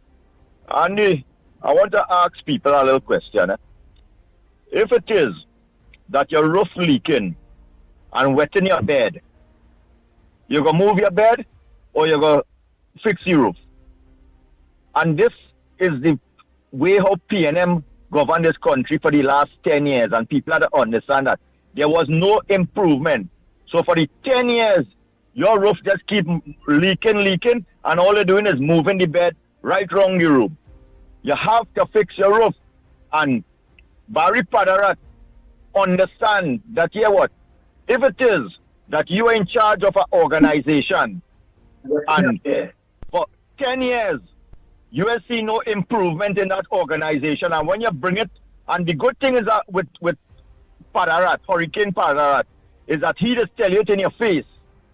So it's going and shushuing in no press conference behind the back after.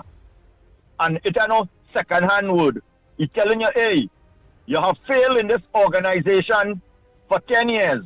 I want results. I want to know that if Barrackport flooding out this month, and you in an organization to bring relief and contribute to alleviating the flood, next month when it rains, I don't want to see the whole of Barrackport flooding. I want to see at least a little improvement in the flooding. And that never happened under the ODPM and the last government. And now they see that all of them set of misfits and them coming out and making excuse and saying what they're supposed to be in charge of and what they're not supposed to be in charge of. The fact of the matter is not what you're supposed to be in charge of. Is what you're supposed to remedy. And that's what we're looking for in this country, solutions.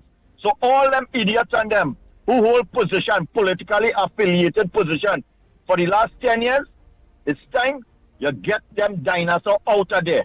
Put young, brilliant people or people who understand what they need to do and function in that position. We are in this thing to spend $60 billion in our budget every year. Quarter of the year done, the budget gone through, and you have seen nothing happen in the country, and people accepting that. And I would always say this, every PNM supporter that vote for the PNM should go and get some holy book and repent, or they commit a sin, and all you deserve to go to hell if all you don't repent and know that all you contributed to the downfall of this country and the disgrace that we are in right now. And if all you don't realize that, make peace with all your maker, because all you're going exactly where Rowley will be going when he see maker. That is in hell. Have a good morning, Pitbull. Take care later. Next caller, morning. Go ahead, caller.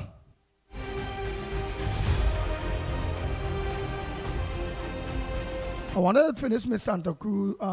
Yeah, to finish this voice note. Yeah, to finish that voice note. Go ahead, caller. Morning. Go ahead, caller. Pleasant good morning to you. Morning. Yeah. Morning. Welcome to the Ground Report. What's your contribution on the Ground Report this morning? Morning. I'm calling from St. Joseph again. Now, I was finishing a thing yesterday about the highway, the Point Fortin highway to Mondesi. By Mondesi, Delay Road, and I told you that a family in the 70s has been owed money since 2015 by NIDCO, and up to now they can't get their money. That is one. The second point I want to make, there's a lot of wastage in the country. For example, you have a children's authority. You have a children's authority for what? You have a built-in children's authority, which is the parents. I have two of them, and I told them already, I said, don't let me hear all you're giving teachers trouble. And two of them are well qualified now. They could manage on their own. How many parents take charge of the children and ensure that the children show discipline in every way? Have a children authority. Every time some abuse take place, they come in and making some kind of foolish, vacuous statement on the television, as if to try to justify their big salaries. You have a children authority, which is the parents. You don't have to pay somebody to form a children authority. Then you have NIDCO, for example. They are next one. They're supposed to see about land acquisition matters. And they're not doing their job properly, you know. They're not coordinating with the other arms of the acquisition laws of Trinidad and Tobago. In other words, the left hand don't know what the right hand doing. There was a study by a fellow called Ezric Huggins, a highly qualified valuator surveyor.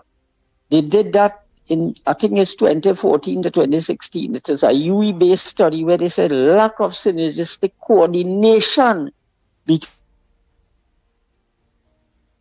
has only one detrimental result, and that is the suffering of the landowner. The landowner is the one suffer. They collect their salaries. Look, I call the ombudsman a time, and the ombudsman did respond, yes. And one day on a Friday around 3 o'clock, one of the officers there tell me, the investigators, call him an investigator. He say, you have to tell him exactly what went on and so, because I tell him I'm not getting justice in a certain matter. And you know what he tell me? He say, look, I have between now and 4 o'clock, I have 164 cases to settle. How you could settle 164 cases between 3:15 and 4:15 when you're leaving the job? And every time you call them, they're on a training course. They are next waste of taxpayers' money, if you ask me. Yeah, the government could really save money, boy. They just have to cut down all these wasting. And these sort of people, some of them, they're on 2 and 3 state board. Doing what? You can't even do your work on one board, but you're on 2 and 3 state board? Nah, man, that is nonsense. The country too small for that foolishness. You understand? So save the money, get rid of some of these deadbeat, waste of time people, and get this country moving again.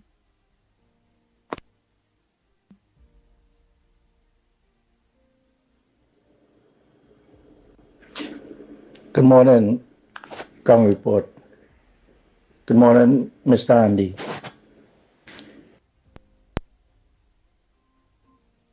Go ahead, caller. Morning. Yeah, good morning, Andy, Lennox, Mickie, and Trinidad and Tobago. Andy, I called yesterday concerning some matters, and one of the matters was the carnage fish fries, right?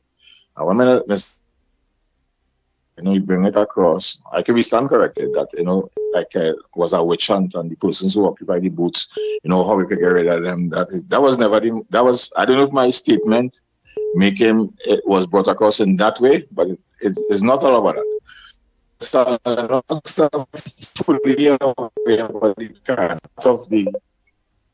To try to address the situation, we had done an interview at the fish fries. I don't think I remember that. And the problem with the fish fries is the persons who were selected of operating them booths, right? It's alleged persons from CDA, person who was in the ministry, counselor, mother, daughter, sister, right? and the right process for this carnage and surrounding to go through to occupy these booths was not followed, right?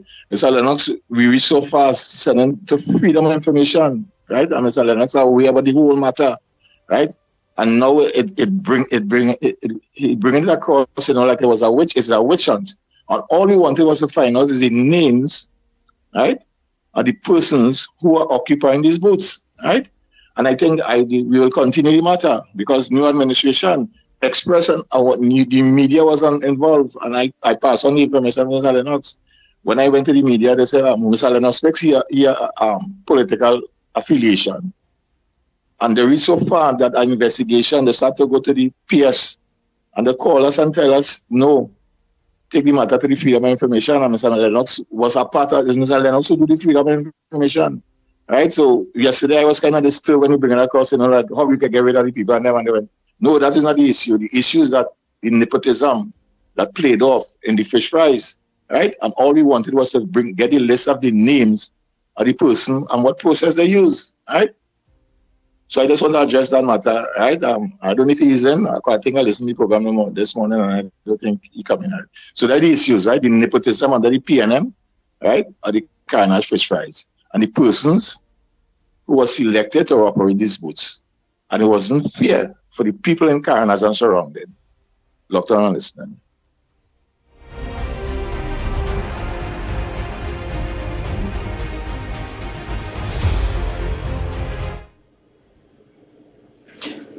Good morning, Ground Report.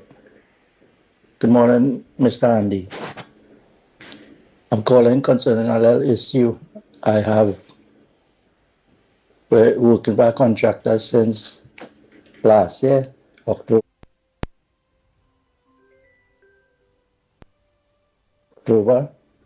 And he ended up losing the contract where he had with NGC. And he was owing a set of workers some $1,000 up to the state since last year, October, and he don't want to pay us. Can you help us?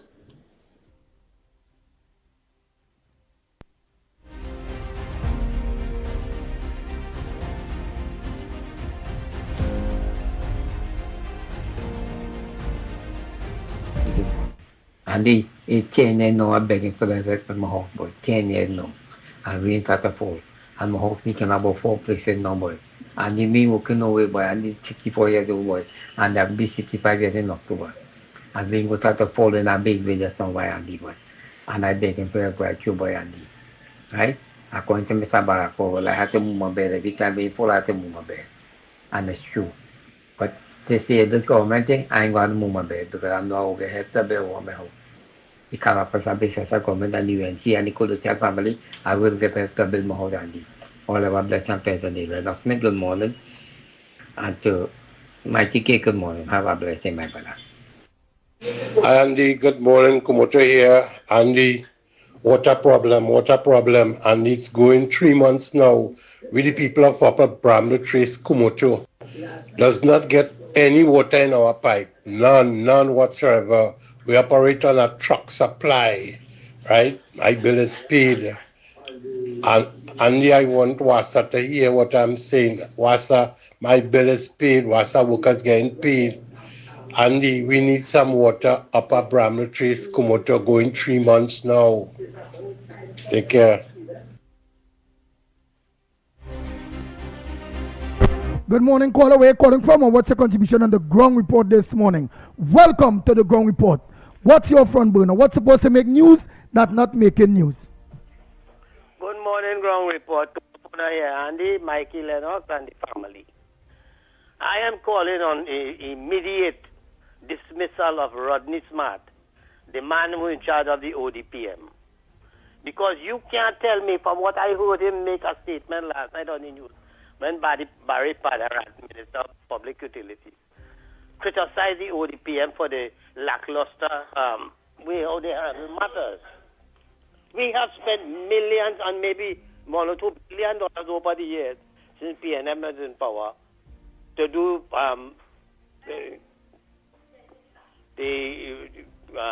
poverty, the flooding eradication and what have you and things, and Rohan Sinanan. And I want to call on this government to have a special investigation into Rohan Sinanan with all the millions or maybe billions of dollars that was spent under the Ministry of Works,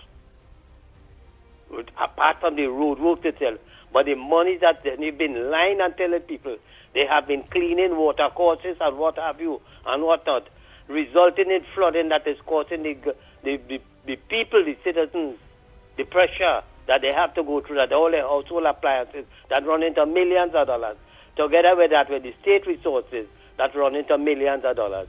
We want to get an accountability to where all those money was spent, and no water courses was cleaned, as you could see. Because here it is, this government who now come into power have not read a budget. They have not budgeted money to do this or to do that. But you don't hear people getting an improvement in their water supply. You also hear seeing that where they're going about and cleaning the water courses, and where Rohan Sinanan keep lying to the population that they've been cleaning water courses and what have you. But yet still the flooding continues. If all they was doing that, Rohan Sinanan, what they do with the money? All they thief the money? You is a kingpin, you know. I'm telling you that you is a kingpin. And you've been lying to this population because up to this day, we don't know how, that's the highway they build up going up there to Valencia or whatever it is. You bought land because you know that the government is going to build a highway. And you being the Minister of Work, you get big money for that. The same way with the Kedona thing there for the overpass. You get big money. Up to now, we don't even know. The country doesn't even know how much money was paid to you for the acquisition of that property. Andy, I want to tell people something. This government in for a real rough time, a hard time in the parliament. Because here why? You have an opposition who have no credibility, and they cannot come and debate nothing in the parliament to say of their successes or their achievement. So they come in there to just obstruct. And then again, you have the president who will be appointing the independent senators. Who, they always appoint independent PNM senators. Let me fool myself about it.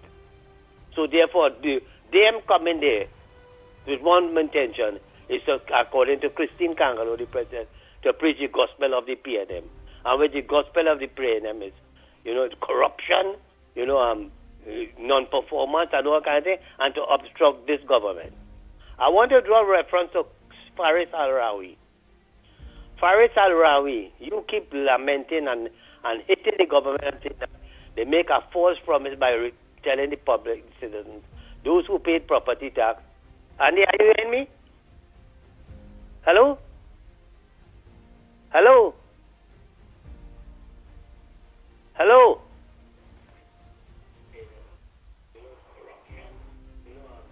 Hello, Andy? Yeah. Well, let me continue. Faris Al-Rari keep telling the population that the government make a false promise to the people. However, Aimbot said that they collected $90-something million in property tax. The money was supposed to go to the regional corporation, which they got not 1 cent. What did you all do with that money? Therefore, that money should have been have there in a special account to give to the corporation. And if it didn't do that, therefore, what happened? That money should be there, and now that could be refunded to those people who pay their property tax. But you see, all the central government, all you thief it, all you lick it up. Arawi, I also want to remind you that you were the man when they put you as Minister of Rural Development. They took $200 million from the the Stable Road repairs and what have you and whatnot. And up to now, no accountability with that money. That $200 million was spent. And the roads and everything in a bad state. You, the people, you, the PNM people, have destroyed this economy. Right now, this government is fighting hard to see how and where we could muster up money to deal and deliver the goods and services that the people need. And I am calling, there ought to be a forensic investigation into the entire operation of the PNM government, the squandermania, the thief, the corruption over the last 10 years there, by every ministry, and even some of independent institutions like the DPP office, the Chief Justice, and all of them, the Integrity Commission, the Service Security and Exchange Commission. All these people ought to be investigated, Andy. Because what they were doing is just sitting there, getting a fat salary, and doing absolutely nothing. And this country was crying out for help, that they bankrupt the country, they sit idly by and allow PNM to do what the hell they want. And today, look at the crisis we are in today. Look at what we are in. Huh? Now we have to go and look to borrow money to start back the refinery. We have to go and borrow money to see what the Debe campus. And plus, not only that, but the money that we had there in reserves, the Heritage and Stabilization Fund, the foreign reserves and everything. All you have depleted everything, including every ministry that had money. Because I remember the last time when Kamala Prasad Visesane were voted out of office, they left so much money, and every ministry had a surplus of money. So therefore, there ought to be an investigation, because the intention of PNM was to clean up the treasury and to bankrupt the country, to make this government coming in here now look bad that they cannot deliver the promises that they make. And they have a good day, brother. Thank you very much. Oh boy, Lennox Smith, a pleasant good morning to you, because I want to call the man whose daughter dead. So I was waiting for you to come and settle, but you go ahead, because I want to call the man whose daughter died during the COVID, bleed out during the COVID or something, so because they didn't stitch up the womb properly, however, and the time bar of 4 years is up on the man. Yes. All right. Are you hearing me loud and clear first and foremost? I hear you loud, but I ain't hear you clear. Oh my goodness. Yeah, I hear you better now. Why is that case? Why is that the case? Right, I hear you now. You hear me better now? Yeah. Okay. Please go on to all and sundry, East, West, North, Central, or Friends, Tobago, and wherever you are streaming on the World Wide Web. My apology. You might have caught me, of course, talking on the phone, but I couldn't resist that call, because it was, in fact, the Honorable Prime Minister Kamala Prasad Visesa asking me certain questions. No, I will not be in the lineup of the Senator, so don't be. If that is your expectation, that will not be. This conversation was supposed to have been held, from my understanding, a long time before now, but I only saw it on my WhatsApp communication to me, so I returned a call this morning, and clearly it would have been too late. But of course, I have been given the assurance that where from time to time where a temporary opportunity presents itself, well, certainly I will be of course considered. Let me put it that way. But of course, over the weekend, I'm supposed to, of course, submit something much more elaborate. I did something there. I would prefer to act in an advisory capacity to several ministries. I think because of my experience, expertise, and training, I'm able, of course, to address issues dealing with grassroots and troubled youths and troubled communities. The so-called, of course, as the police will like to call it, those communities that have been designated as crime hotspots. I would love to be working in those areas, as I have started already, as you would have gleaned after the elections. We did, of course, create right here on George Street Employment Resources Center, where, of course, a number of things have been happening, and surprisingly, we had a cutoff, of course, persons coming for things like temporary food cards and, of course, employment opportunities. But we continue with taking that information, because we know that the government will not be able to accommodate everybody employment-wise. So we are looking to marry the private sector with, of course, those persons who are adequately qualified. I thought I should say that at the same time to let the population know, and those persons who would have expectations that, of course, the thing is in operation. We are working, and of course, there is a direct, of course, communication with the Honorable Prime Minister Kamala Prasad Bisesa. As I said, and that is what caused me to be tardy this morning. So she had asked for specific terms as to what exactly I would see myself playing in, of course, in advancing the policies, programs of this administration. So I thought I should share that, not to blow my own trumpet, but to let you know that it is she is a prime minister of her word, and that when she speaks, no man should back. In other words, of course, she says what she means, and she means what she says. That being as it may, of course, there are a number of other issues that I wanted to share with you by way of course, information today. Of course, coming in the headlines of today's newspapers, and the one that has attracted my attention immediately is that, of course, of the withdrawal of that appeal by WASA, of course, attempting to avoid providing information through the Freedom of Information Act to a particular employee or former employee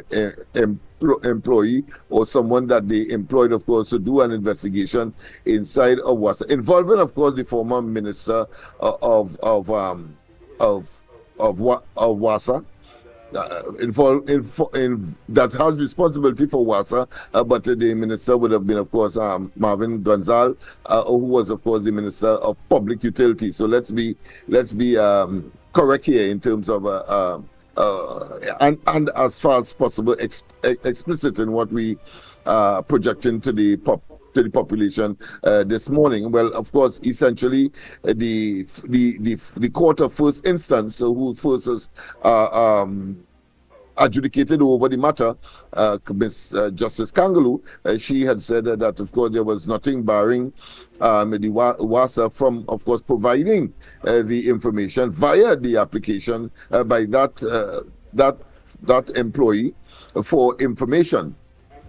Well, that matter was appealed by WASA, and as I said, the WASA has now withdrawn the appeal that would have been before the appeal court, so that the person clearly what stands now is that WASA will have to provide the information, and a very important feature of that is the involvement of the minister himself, because he claimed as a witness to the driving unauthorized, the driving of a vehicle unauthorized by WASA, and Gonzalez said that he saw the individual in that particular case, and now that the matter has been withdrawn from the appeal court, it means therefore what transpired, particularly in several meetings involving matters relating to that incident, will now be disclosed to the applicant. So thought that was very, very, very interesting. And of course, another matter that I thought was important, and I think we ventilated it too well. I don't think yesterday, but certainly the day before, in terms of course, Andy's favorite judge, who of course has said that one mustn't be too hasty to look at a court order and ask for the imprisonment of the person who is supposed to execute the order, because they might have breached that order. They didn't do what the court say. In other words, well, he was very strident that that should not be the first order. He argued that that was an unnecessary measure to take by persons who may be offended by the non-performance of that individual of what the court would have mandated or instructed to do. And he made the argument, as I said, that the state already have some burden with respect to the prison system, and that it makes no sense really imprisoning someone who may not be able to execute, particularly where there is a payment of money. And the only so it should be pursued is when, of course, the person obviously could pay, but choose not to pay. And in such circumstance, well, of course, imprisonment for disobeying a court order is rife. And I thought I said that because of my own experience with respect, of course, to and while of course it is not specific to what I just said, but I think it is it has relevance in the sense that you give a check to someone, you expect your money to come into the bank. It did not happen.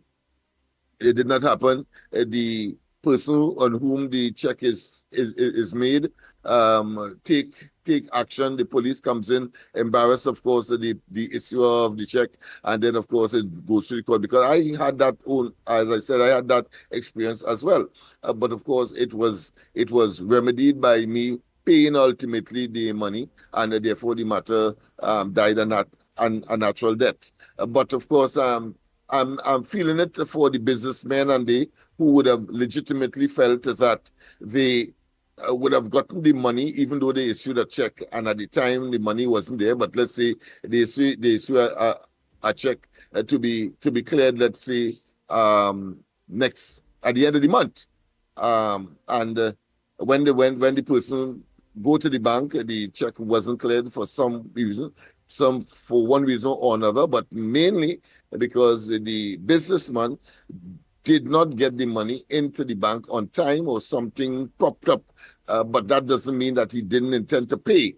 And the system is such that it would appear that the person is on skullduggery. They get, of course, a charge for fraud, when in fact those circumstances could have been easily ventilated or avoided, or they may be paying the sum that is being owed to that individual, and then find themselves in some financial problem and miss one or two, and the person decides, of course, to take action, and the businessman finds himself in all kinds of problems, including, of course, reputational one, which, of course, in business these days is a tangible commodity in business. If you have a bad reputation, no matter how good your business is, or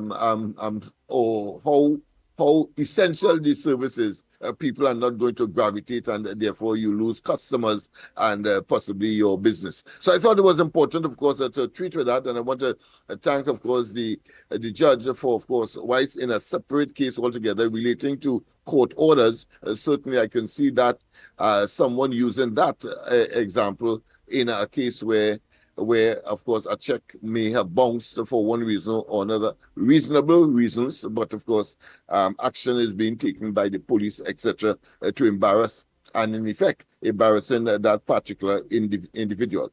So that is where that is. Let me just run through. Oh, yeah, for Friday is the opening of Parliament. And, of course, I just have the way how yeah, but let them know all roads lead to the Parliament Friday. Oh, yeah. But yeah, well, 12 p.m. I left that up to you because I know that is a given. But since, of course, you want me to say it, well, all roads lead to the Parliament on Friday, and the agenda is very simple. I have been given in fact, she told me that she had instructed persons to have me witness the parliamentary opening, both my candidate and myself. Of course, I will take along my deputy political leader and hope that they will accommodate. So she showed me that this morning, but of course I got a call yesterday afternoon on that particular matter. So she just wanted to find out whether or not I received that invitation. So I just making the point that, of course, is people centered, and you get what she says, and she says what you get. So I cannot ask for anything better. I doubt Rowley would have been so, should I say, respectful, one, and two, the person didn't have to do that. They could be arrogant, they could be cocky, and so on. But here it is.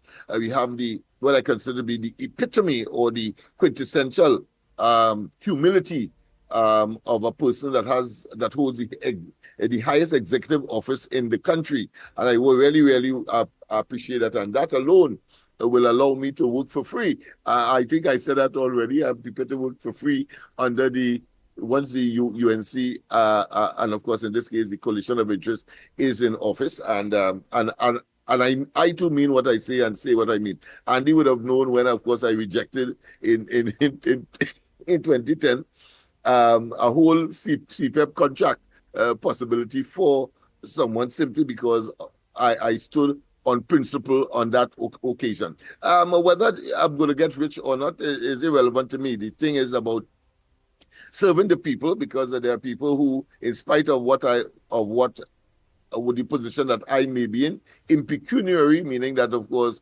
lack of money, as the case may be from time to time, I feel comforted from the principle of satisfaction is the best, of course, or contentment is the best form, or the highest form of human achievement, meaning that, of course, you're not going to be jealous of anybody. You love, of course, the people when they advance themselves. And I've seen my students, for example, driving a better car than me, and I'll call them and shake their hand and say, you have done well, and you're driving a better car than me. Well done.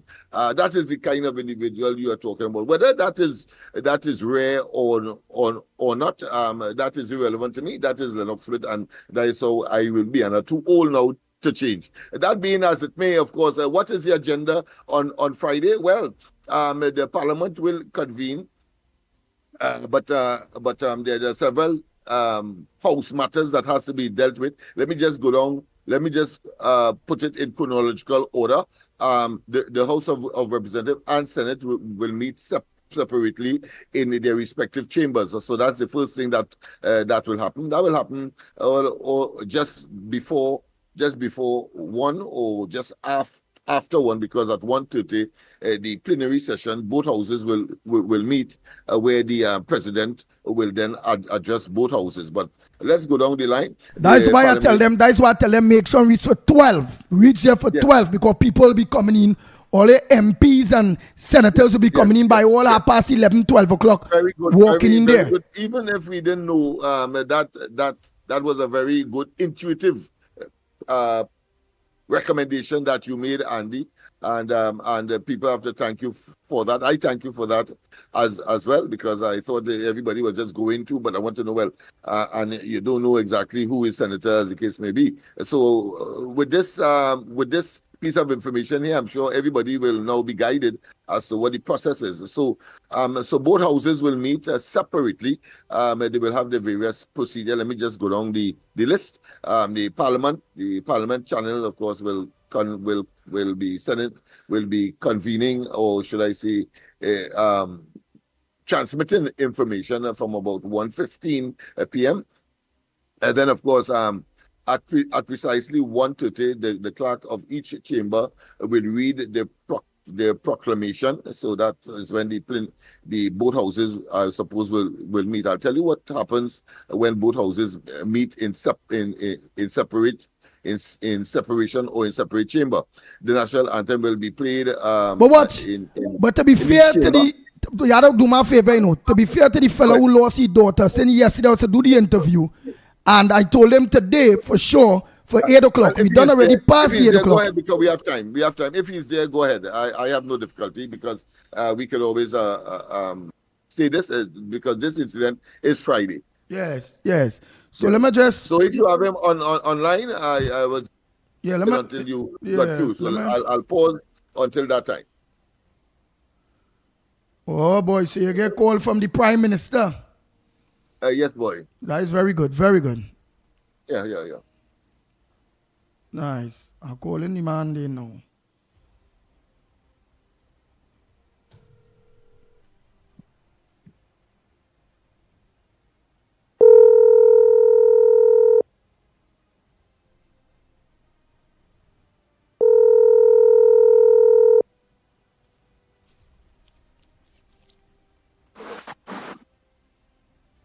Yes, hello. Hello. Good morning. Hi, morning. Yeah, all right. I'll find it song in. Talk to me again, caller. Identify yourself. You're live on the ground report. I know you communicate with me based on your daughter who you want justice for. You're watching the time bar of the statute bar of 4 years going on past, and it almost 4 years now. Your daughter died, and you said that she bleed out at the children hospital. That's correct, during COVID, and it will have been from the procedure where they place a catheter line in her groin area to give her dialysis in the first instance. All right, so just identify yourself and talk to the people of Trinidad and Tobago based on the justice that you're looking for your little daughter. How old she was when she died? All right, so she was 15 years old at the time of her passing. That's the first minor who died from COVID in Trinidad. Oh, she was the first minor. She was the first minor died from COVID. First child, yeah. First child that died from COVID, yeah. And her name was? Kiana Patrice. Kiana Patrice. Yeah. Wow. All right, so and what happened basically is that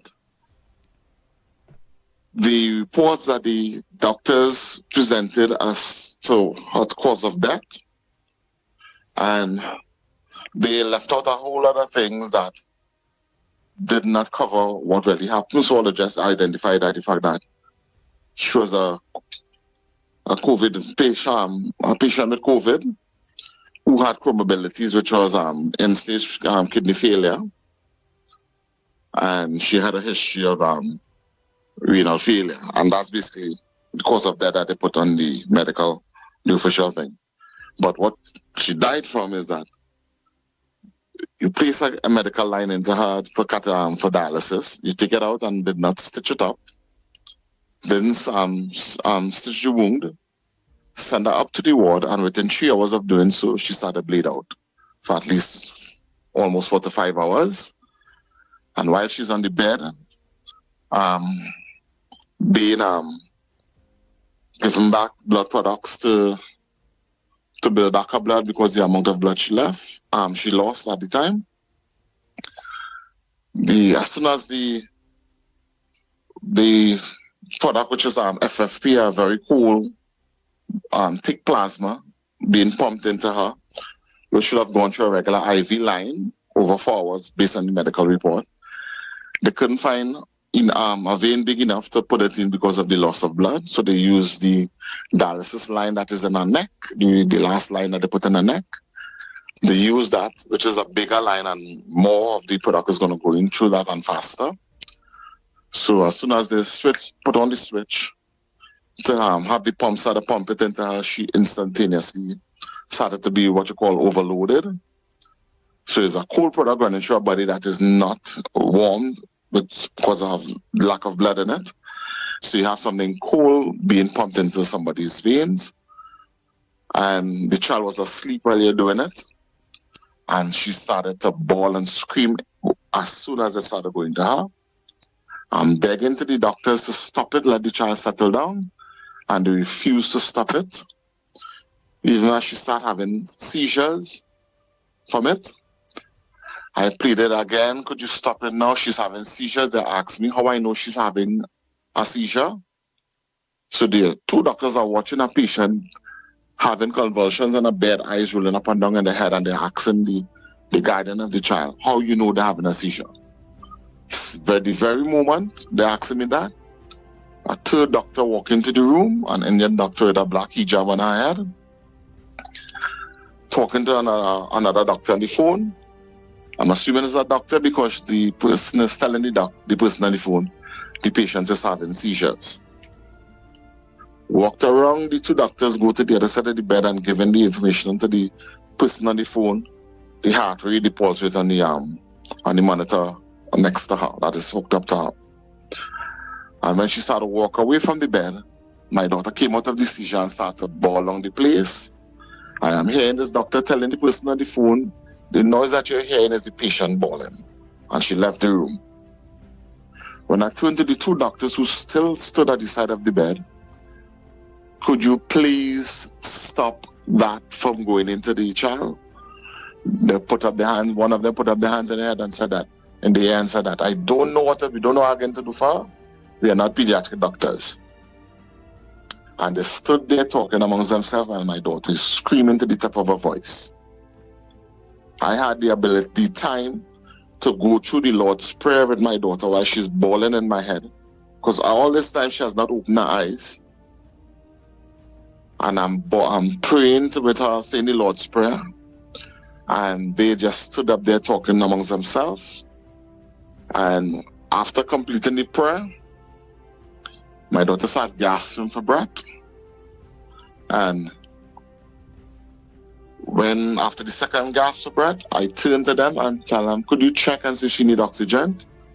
They came, grabbed her wrist, realized that they're losing the pulse rate. They call out for the nurse. Nurse, come and take daddy and keep him out of the room. And next thing I've seen is because there's a lot of people rushing into the room with equipment to try and resuscitate her. And 45 minutes or so afterwards, people started to walk out of the room, slowly going their way. And when one of the doctors who came out of the room was the head doctor, who I'm assuming the female doctor was talking to, she came out of the room because I did not see her enter the room because I was crying in the corridor. Right? So she came out of the room and she's telling me, Dad, we're so sorry about what happened. I know when my pediatric doctors came back to the hospital, because they left from the morning shift and they came back. During the time when she was bleeding out, they came back into the hospital. And it's only when they came and they got the instructions from her, the senior doctor, which is Dr. Solomon, to take her down to the IDU unit, which is high dependency, and let them see about the bleeding, because they can't stop the bleeding on the ward over the last 4 to 5 hours. So when they took her down there, all this happening in the high dependency unit. She said she could account for what happened when my nurses, my doctors came. But what happened after that, we need to run numbers because she went from 0 to 100. And we need to run reports as to what she got and how much of what. And that's basically it. So now reading the report after we had an independent doctor review the medical reports over a year. The doctor came back with a recommendation that she's seen at least 7 instances where she is seeing medical malpractice that we can challenge them on. And based on that, my lawyer at the time was Umlala, presented a pre-action protocol letter to the NCRHA indicating that these are the grounds that we think that you guys are liable for the untimely death of the child. And when we got their response after 3 months, they are indicating to me that one, when I said that initially when you put in the access line on my daughter's leg, you did so, and after doing so, one of the doctors came back to me and called me out of the ward. That's about 45 minutes, 30 to 45 minutes after they put in the line and they left. One came back to me, asking me, Dad, did you sign any consent form in Mount Hope for us to cut and put this in there? I said, no. Anybody in Couva give you anything to sign? No. So that doctor is now bringing it to my attention that they misstepped. They needed to get written consent for them to cut her and put that medical device into her. Okay? And you're there, right? Yes. You go ahead, my brother. Yeah. So they are telling me, the doctor is telling me, because she's a minor, she's underage, they need that in writing, which is what the law requires in the first place. So I said, no problem. Bring the document and I will sign it. The gentleman left and never returned to my ward. The following week, a similar process happened where they told me the night before that my daughter,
green, it's a sign that the kidney is being rejected. So over the years, I've been looking for that sign, and that was the only time that sign came up where she started to vomit green. And that's why we end up in hospital to check for COVID. All right? So she had no breathing issues like that. So all the things that people were dying from COVID, the usual thing that they lost breath, that they couldn't breathe, that was not an issue. The issue is that she lost kidney function and she needed to have the blood clean. All right? When this gentleman tell me that, based on their report, when you read their medical report, they are stating to me as a defense that the doctor indicated to me all the risks involved, told me all the risks, and I verbally confirmed for them to go ahead. Which, if you're being legal about it, it means this is not making sense. In that you cannot tell a parent or a guardian or any patient, I'm going to do a procedure to you that may kill you. Do you understand the risk involved? Yes. And continue without having that non-indemnification letter signed. The mere fact that you're telling the person that there's a risk, you should have your letter for them to sign off stating that they understood that you're going to take a risk and you could possibly die and you have consented. These people do not have a letter like that because the none was ever signed. And I'm telling my lawyer after this response came, I said, but that's a very, what you call a low-hanging fruit. That is something you could easily challenge them and win them on. He's saying, no, but and he just dismissive. And even to the fact down to the end, they're saying that where I had was to plead and beg for them to stop infusing her with the cool blood plasma. They neglected to see anything like that I actually withdrawn consent, everything from them.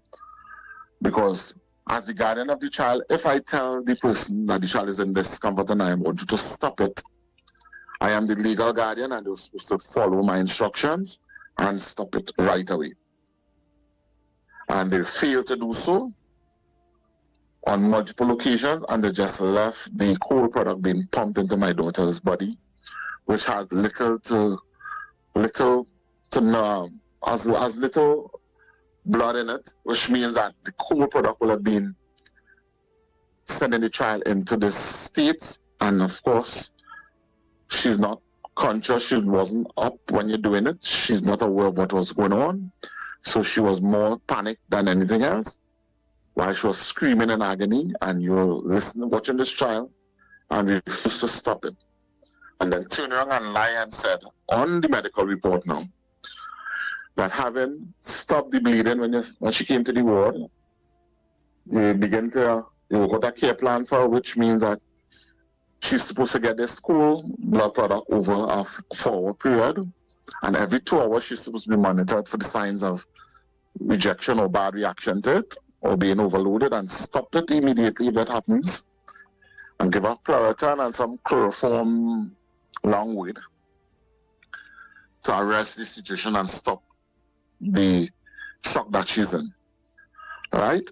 However, in my presence, what transpired when I was next to her is that I am begging you to basically do what you say you're going to do in your medical plan. It's just to stop it right away, because she's bawling in agony. She's trying to pull the line out of her neck and I am holding her down. So technically, I basically was accomplice to allow you to allow my daughter to die. Because had I let go her hand, she will have pulled the line out of her neck, because they're seeing that she's trying to pull it out and I'm holding her hand, restricting her from doing so.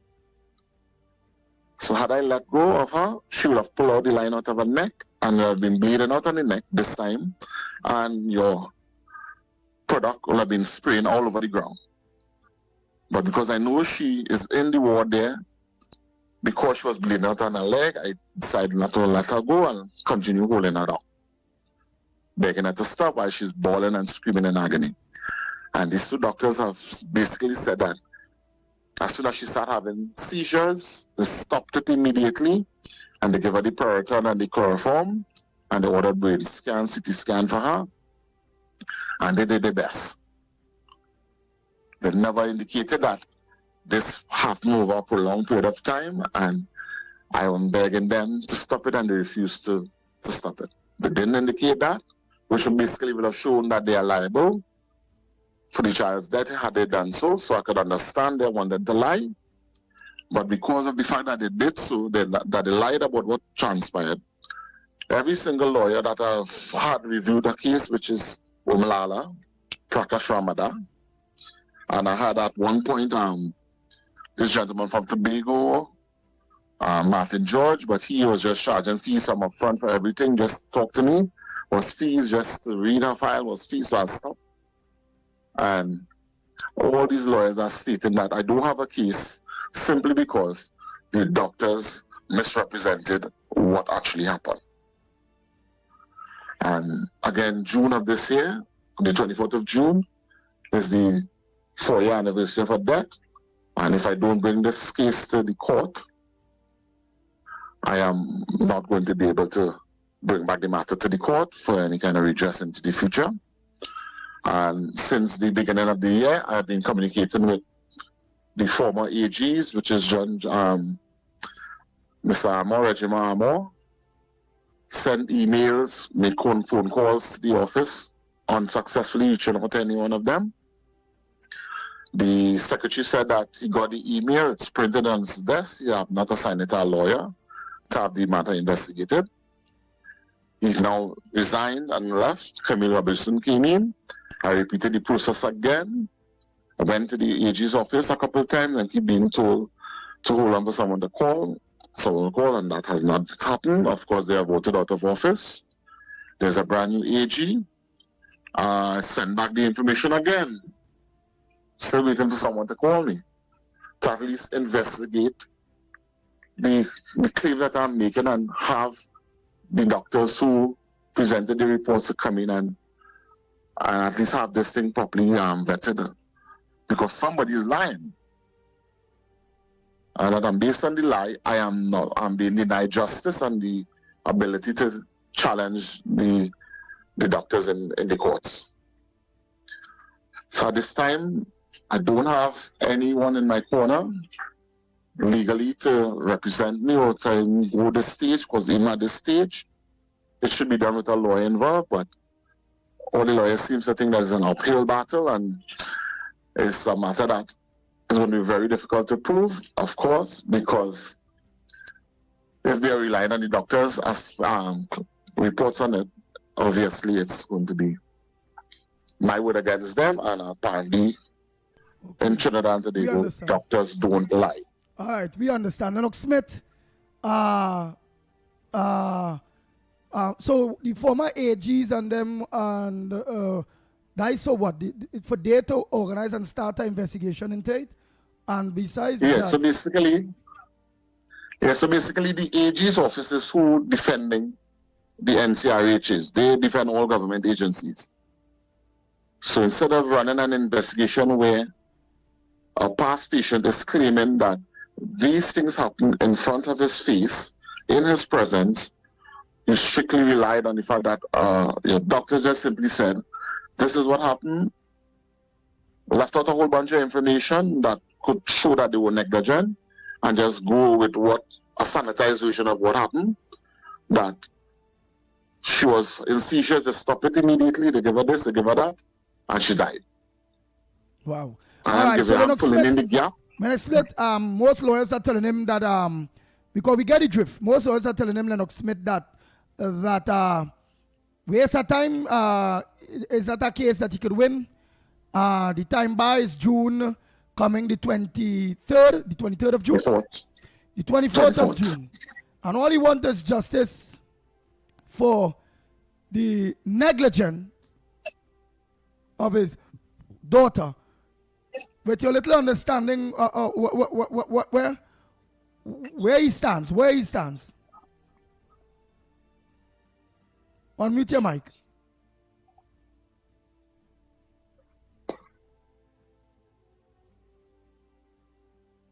The lawyers have clearly, of course, indicated the legal position because of the statute bar limitation for civil matters. So That is an option that right. But remember, is very tenuous. It is an emaciated one, very thin, for him to be successful there, because I'm sure that the other side will take advantage of that.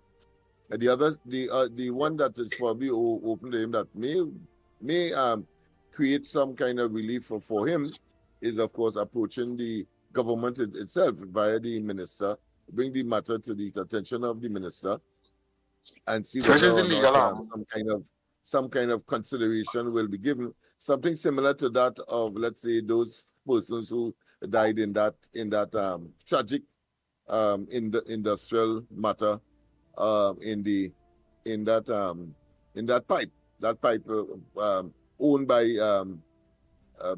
one of the oil entities of the government. I think that is where unfortunately he may find himself having to go. I don't think that the courts, that the other side will take lightly. They will let it pass. They will let the time pass because June is dry day. So they will draw that out and let the time pass. But what if he put it in before the time pass? But if he put it before the time pass, well, he has a case. He has a matter that he could reasonably vent in the courts. All right, but what it is you're missing? You're missing a lawyer to put it back in before the time pass, or? All right, hold on. Let me fill in the next gap in this. I had a conversation early last year with the former ombudsman, who was a retired High Court judge. Yes. And I laid down the situation as is, what transpired, and he's indicating to me that based on what you're saying to me, you have a very strong case in the court. And you do not, because what Umlala and them saying is, unless a doctor come forward and confess that they lied about what happened, which is not going to happen, or I get a foreign doctor from another jurisdiction to come to Trinidad and say, well, this could be done, or it could have been done differently, or this could have been done. Yeah, you gotta get proof. That's how you can succeed. So what the High Court judge is saying, based on what is you're saying, you don't need a doctor to come forward and confess anything. All you need to do is get a lawyer who is skilled enough and know they were around the court to bring the matter to the court, because what you have is what you call a concrete memory, a concretized memory. You are probably living this over in your dreams over and over. You've probably been traumatized by it, playing it over in your head over and over. So what you're saying is based on fact. What you need is to bring and subpoena the doctors who, right? And that's what the High Court judge is indicating to me. I did speak to other judges, because where I'm located, give them the facts in the matter. They are saying, yes, you have a case. What I said is that if it is time bar or it is statutory bar, then of course it isn't by yet. What I said will be valid. But if it is not yet, then June, June 28th. I said that he has a case, because of course all of those things, because the balance of probability, the believability of the no matter whether they are doctors or not, as compared to what he witnessed and so I'm sure the courts will give him that appropriate consideration of the evidence that he would supply, because the person has in fact died. The doctors will have to say what would have been the causes, and why the doctors may be experts, and he may have an obligation to provide expert witness that he may not be able to afford or provide. I'm sure that the courts will consider what he would have said, what he would have witnessed into consideration, and give it the appropriate weight, the evidence that is, in order to come to a conclusion. And I'm almost certain that it must be, because the judge is a human being, would say that something went wrong, and that of course some kind of compensation must be provided. Whilst it will not bring back the loved one, certainly it's something that has to be considered. Some kind of compensation must be provided. So what you need is a lawyer. Technically, you need a lawyer. So basically, so far as a lawyer, the person that needs a lawyer. You have not yet pursued that course. a lawyer? Because again, remember I said I've been pursuing lawyers, but they all seem to think, based on the response to the pre-action protocol letter of the first lawyer, that I don't have a case. So Prakash Hamada gave me that undertaking late last year, that based on what he's reading, I do have a case, or I do have a strong case, as he put it. Olada said the same thing. I do have a strong case. You're not saying you can't win the case, but it's going to be an uphill battle. So most lawyers are reluctant to pursue it, and those who are doing so want to put in the cash elbow payment grease, so up to front. speak, to do the work. Yeah. Oh, I see. So Because so they basically it's a challenge. They're doing it for. Yeah. I Right. see. Oh, it was pro bono. So most of them are just hold on. It was pro bono that was doing it for you. Yeah, so when from the first heard it, he realized that I have a case. Yeah, that's big. I have That's a a big case. difference. He said, I'll do it. I'll do it for you, and we'll deal with that later. And then when they get the response from the pre-action protocol letter, he decided, that's it. I quit and walk. Yeah, because the other side will have Right, to and those- obviously defend themselves. The evidence not being tested, at least the evidence of the caller in the court, because he would be the main witness person to main witness for the litigants. Yeah, for those who are taking the matter to court. Wow. I don't know. Maybe you could call me after the program and we'll see if we can. If anybody can help the gentleman with a lawyer to at least get in the paperwork before the statute, but as long as it ends before it ends, it will proceed. So if anybody can help him with a lawyer, because pre-action protocol letter was already sent and a response was given, so that part of it could be eliminated, and they could act on what is there, whosoever it is. So maybe he could call me after the program. We'll see how we could treat with that, and get the matter in before, of course, the time bar criteria. Let me put it that way. all right. Thank you so much, caller, and to all of you that are out there listening, good Samaritans. If anybody you have a family member that is a lawyer, God-fearing people, this gentleman just want justice for his kid. Justice for his 15-year-old daughter that they put a line in to give her dialysis, and pull out the line and did not stitch her back up. And inject some coal of chicken. So let's give him some help. Give him some help. I mean, that is negligence totally. Clearly, from the face of it alone, it is inhumane. It's almost like a butcher. That cannot be allowed to just be swept on the carpet, man. Yeah, Andy and Lennox, just imagine a doctor as an adult is giving you something that they have to, medicine that they're going to inject into you. And while they're injecting it into you, you are being discomforted, you are screaming in agony, and they're continuing, not going to stop, and just continue pouring that chemical into you, and you are bawling out in agony. Who does that? Or at least sedate, who does that? Sedate the patient. Sedate the patient. I mean, there are ways of doing that. Physical restraint may become necessary if the doctor is convinced that the medicine will do the ultimate job, which make the difference. Cure whatever it is. But if that situation exists, there must be some kind of protocol, some kind of medical procedure to create, or to, should I say, alleviate the discomfort and the actions of the patient that may appear to be inimical to what the doctor may be prescribing. Because if they're pulling it out and all of that and so on, then there are ways and means. But let's see how that pans out. So you call Lennox Smith after the program. You see that number from the screen, 337-6940. You see the little ticker in front, underneath Lennox, the floating green sticker with red writing.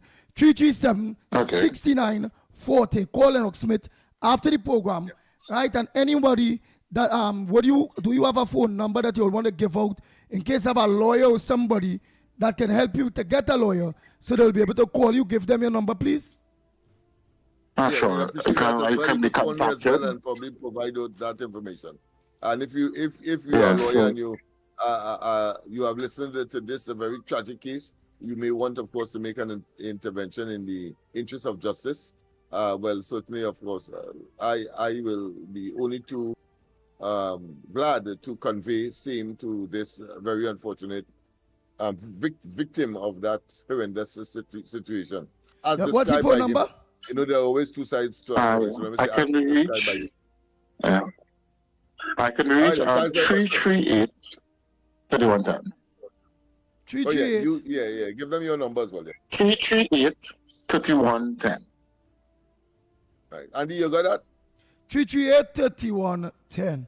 That's 3110. That's correct. You see, why she was talking there, Andy, lawyers have a fanciful way, many fanciful way to tell you, well, look, they're not taking your case for one reason or another. But I had a situation. I'm assisting the gentleman right now. He has not paid his fee that was asked of him by the lawyer. So I went to the lawyer with him, and then he said, "Well, listen, I told the judge, I will be telling the judge that this man is not interested in his matter." So then I get to realize that he's not interested in the matter because he can't pay the lawyer. So the way how we will put it to the judge is that he's not interested because. So what I had to do, of course, take. But he sent it to me by way of email because he is unable to even print, and he doesn't want to use his ink to print the document for him to read some of the witness statements against his client. So I had to take, of course, ask him to send it by email for me, and then I would print it as I have done and give it to the client in order to take it back to him. So at least that part of it, he doesn't have to spend his own money to, of course, achieve. So there are fanciful ways of telling people because you can't pay, how a lawyer will get out of that situation on the basis of impecuniary disposition, meaning that you don't have money. But that is how it is, and we have to face it that these men. All right. And So, women, caller, thank you very much.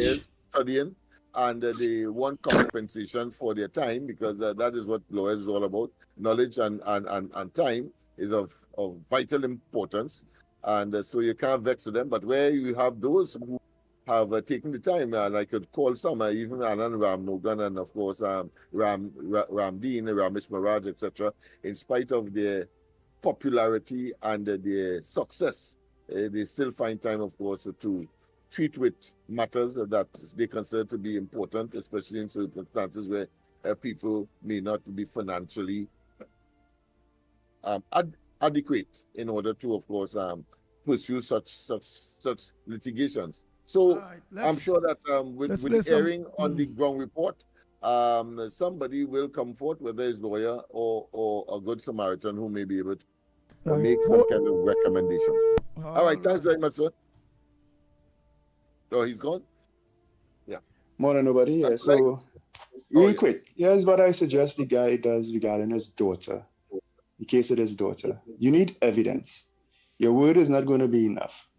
So, focus on the liquid itself, the drug that they use. It would have been in a liquid form. And it would have been given through intravenous, IV. So, when you give an IV, it's a volume of liquid, so they will start off at a particular volume. So let's say they start off at 1 liter. And it is given at a specific rate, meaning X amount of milliliters per minute. All right?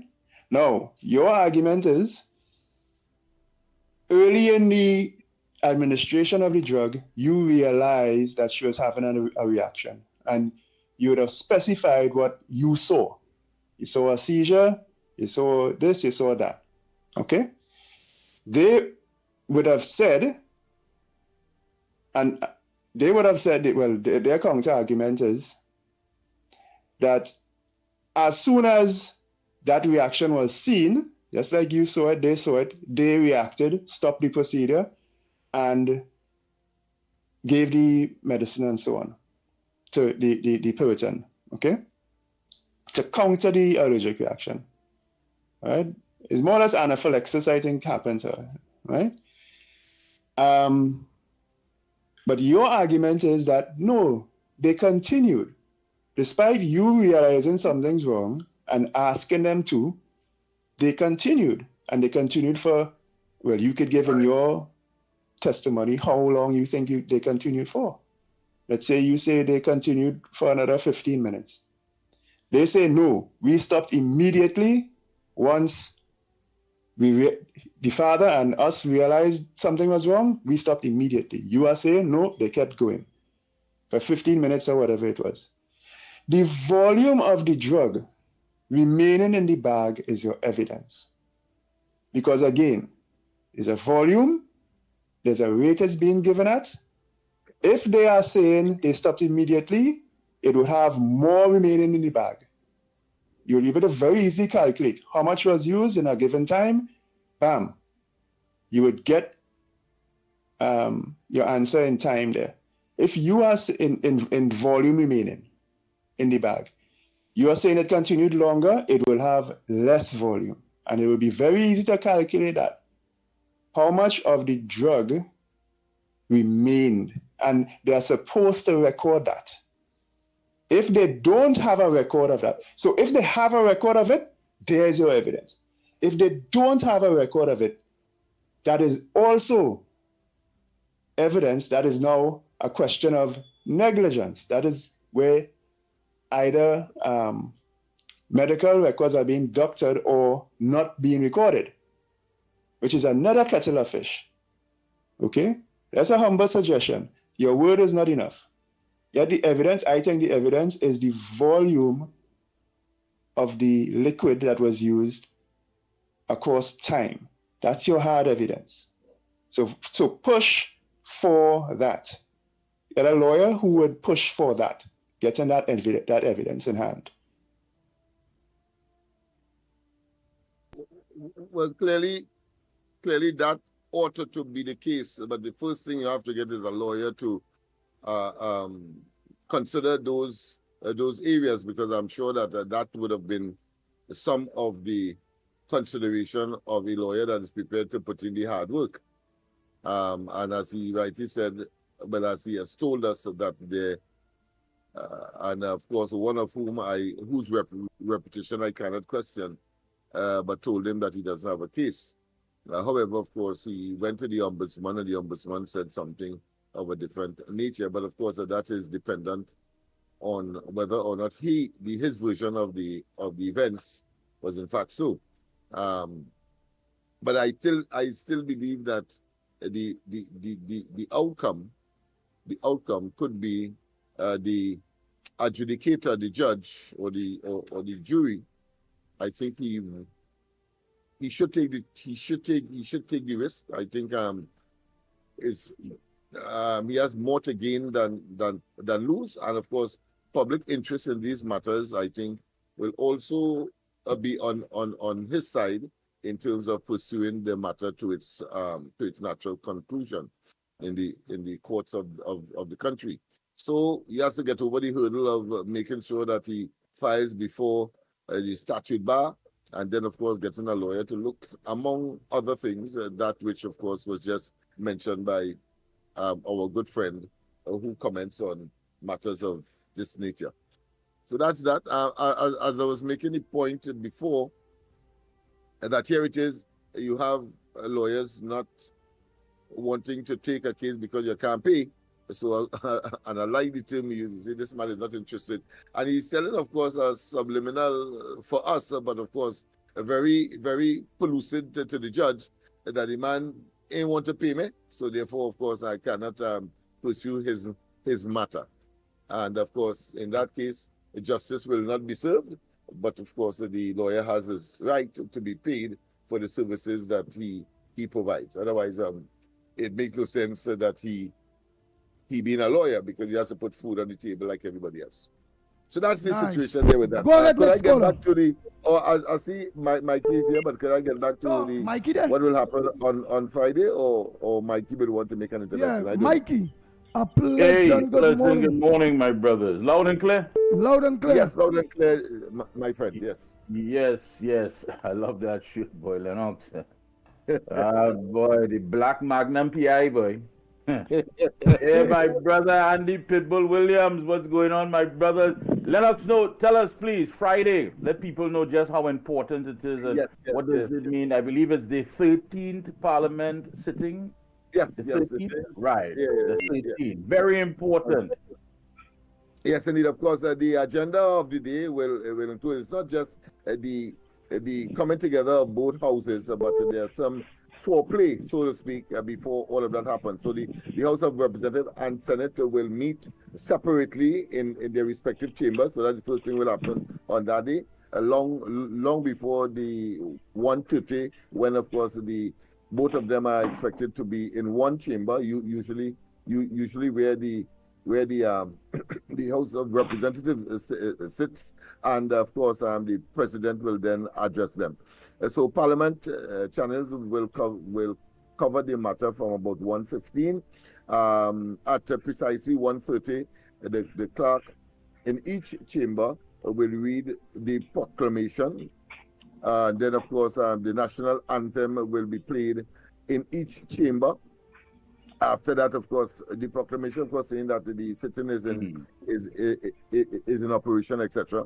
Then the president of the Senate and Speaker of the House will be elected and take the oath or affirmation in their respective chambers. Wonderful. Yes, and then after that, of course, the Vice President of the Senate and the Deputy Speaker of the House will be elected and take the oath or affirmation in their respective chambers. Yes, Lennox, but you're right.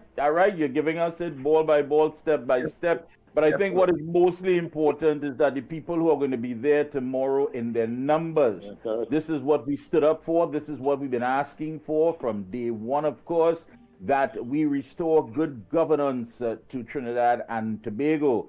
Tomorrow, the 13th sitting of the Parliament means just that we have indeed put that back where it belongs when dealing with our democracy and our rights as a people. So tomorrow, wherever you're coming from, come down. Lennox, of course, 1:30 is the ceremonial opening.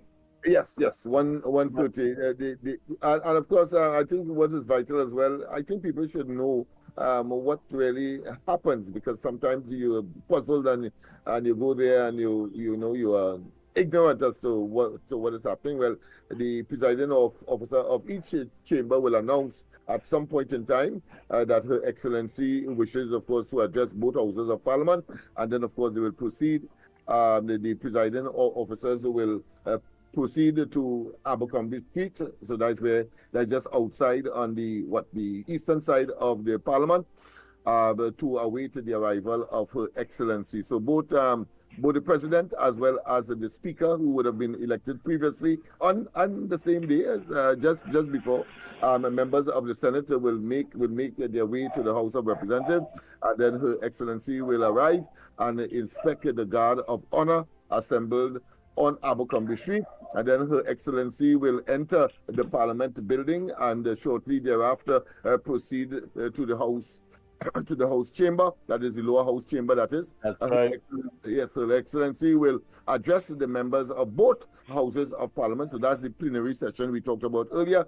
All right. After the conclusion of her address, Her Excellency will depart the chamber, proceed to Abercrombie Street, accompanied by the presiding officers, to dismiss the guard of honor. So all that time the guard of honor will be outside. When she went in would have taken place. Then of course return to the diplomatic reception lounge. And then, of course, the presiding officers will return to their respective chambers and conclude business. Guests will be just two more items to conclude this whole exercise. Guests will assemble in the rotunda of the Red House for a reception. Her Excellencies, escorted by the presiding officers, will join invited guests in the rotunda of the Red House. And then, of course, finally, there will be a short program with a few remarks followed by entertainment. And that brings down the curtain of his proceedings. Yes. Very, very important. Thank you so much for that. So, folks, you know what you're in store for. And those of you coming down, come down. The ceremonial opening is at 1:30. And all members of Parliament will be taking their oath of office tomorrow. Yes. All members of Parliament. So you don't want to miss that. Come out, give your support. We have indeed done what we've been talking about for far too long. Now it's time to get down to business. And officially, business kicks off tomorrow with the Parliament, the 13th sitting of the Parliament, the Republic of Trinidad and Tobago. Who's on the outside, Andy? I don't know if you have any voice notes. I don't know if you played any Good Morning TNT. But tomorrow it's very, very important. Come out and give our entire team that support. Yes, the best of the best, the creme de la creme, everything that is going to restore good living in Trinidad and Tobago. And you know our people. Come out, come out. Paula, morning. Good morning again, gentlemen. Barakpo here speaking. Go ahead, Barakpo. I'll be there and I'll be wearing white to signify honesty, decency, integrity in government. And we're looking for a new and a clean way forward. And I hope that after the first sitting, and when we hear the first debate in Parliament, we don't ever hear PNM open their mouth again for the rest of their life in Trinidad and Tobago. The second point is, concerning the gentleman with the issue we're having with the malpractice and thing, I think nobody get wrong in the sense that the evidence and thing is after the fact of what the man is requesting to get somebody to represent him in the court to bring the matter first in front of a judiciary. And then evidence would have to come to support the case and make who liable in that instance. So right now, thinking about how much medication remain in the sack and thing, that is a little preemptive right now. We want to see the matter.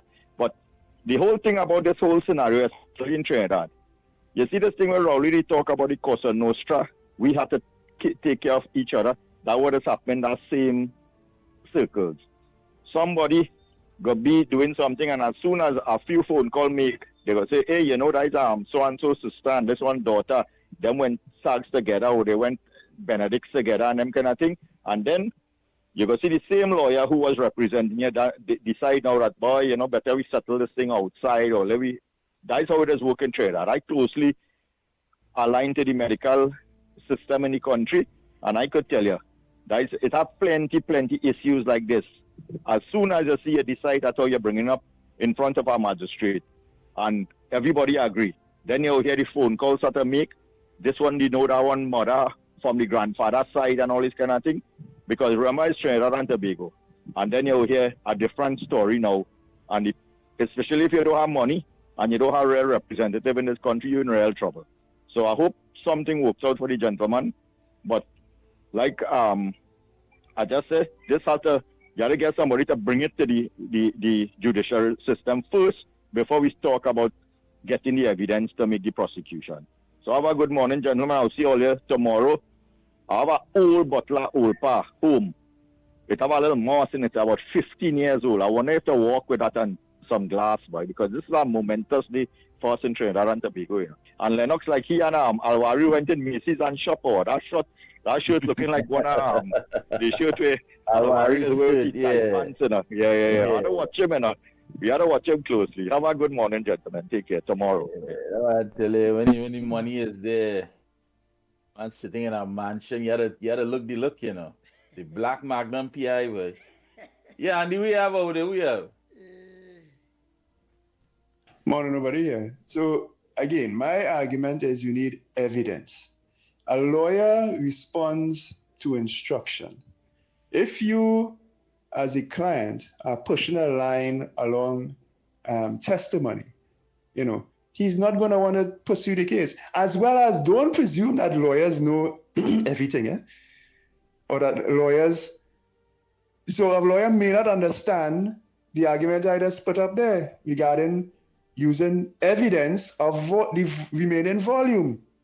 If you go to the lawyer and say, listen, I think the evidence of the volume, the remaining volume, because they started with a certain amount, is a specific time, and the cutoff time, whether it is according to my testimony versus their testimony, you will end up with a certain volume remaining. And that is the evidence. That lawyer will scratch his beard and say, you know what, I think I could pursue that. Don't presume that they are know-it-alls. Okay, you as the client need to instruct as well. And you see, the thing is, it's a kind of a win-win. If the evidence comes out, so the lawyer uses his office to press the hospital to release the evidence of the volume remaining, and then you can determine the time and all of that.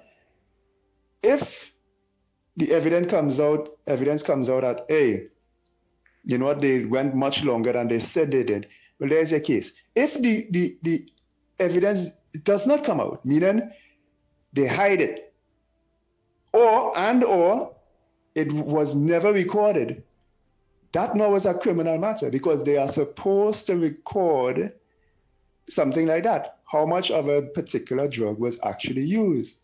So what this guy is pushing for is a civil case, but there are criminal pieces to it. And by stirring the pot, so a lawyer start digging for the evidence of the volume remaining, somebody started sweat beads to say, oh, we get catch, somebody's going to turn court. One of those doctors involved is going to realize, oh, the jig is up, it's best I cooperate because it looked like this one going down, right?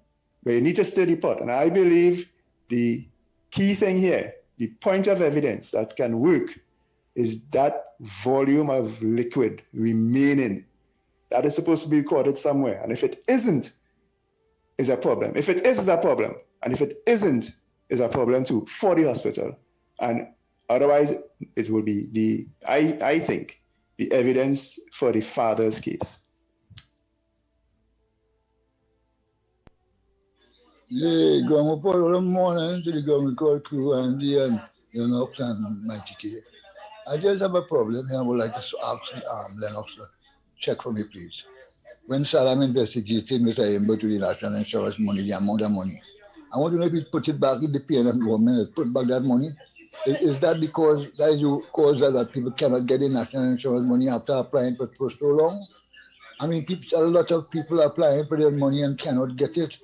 So what is the cause? Why can't Kamala put her minister, who is in charge of social welfare and these kind of things, to investigate the National Insurance Board and see what it is that is taking them so long to pay people their money?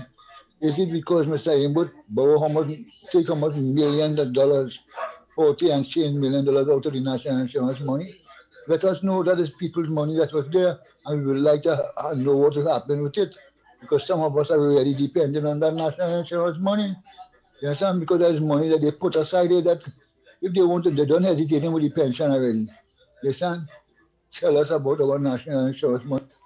Yes, Labour's PLM gets the job. What about the UNC people? What about the people who supported the UNC? Are they not entitled to get a job? Are they not marble citizens? So why it is that the people in charge of CTF under Imbut is only hiring people if they believe there's PNM? Once you are not a supporter of the PNM party, you wouldn't get any work. So it's a lot of young people who I know, like myself, who voted for UNC, and nothing is happening for us. Nothing is happening for those youths. Only the PNM people are getting CTF groups, 5 or 6 of them groups, and only PNM people. You understand? If you only have any belief that you are UNC, you understand? No job for you with the CTF. And UNC say when they win, everybody win. So let us put some people in, new people to run the CTF in Mahaval. That's so. Certain people, everybody will get a break.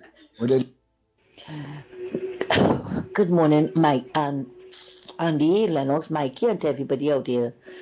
Andy, I really, really felt sorry for Stark. My heart went out to this boy, especially how they beat him up. The boy mouth and he was bleeding. somebody set up Stark. But Stark, now I get Stark wrong in a little way too. Stark know the situation in the country, right? Because never mind, the government tried to change the situation in the country. We have a lot of nasty predators out there. Somebody knew what Stark was going to do, and that is why they did that boy that. And I feel really, really sorry for him. But I really hope, as he said, he wouldn't recover the money, but I really hope he gets some justice. Really, really hope that he gets some justice. And Lennox, apparently, we can't talk about some politicians in this country, right? But wasn't Rowley the one who said, right, that when you put yourself in the political arena, you're up for people to be scrutinizing you?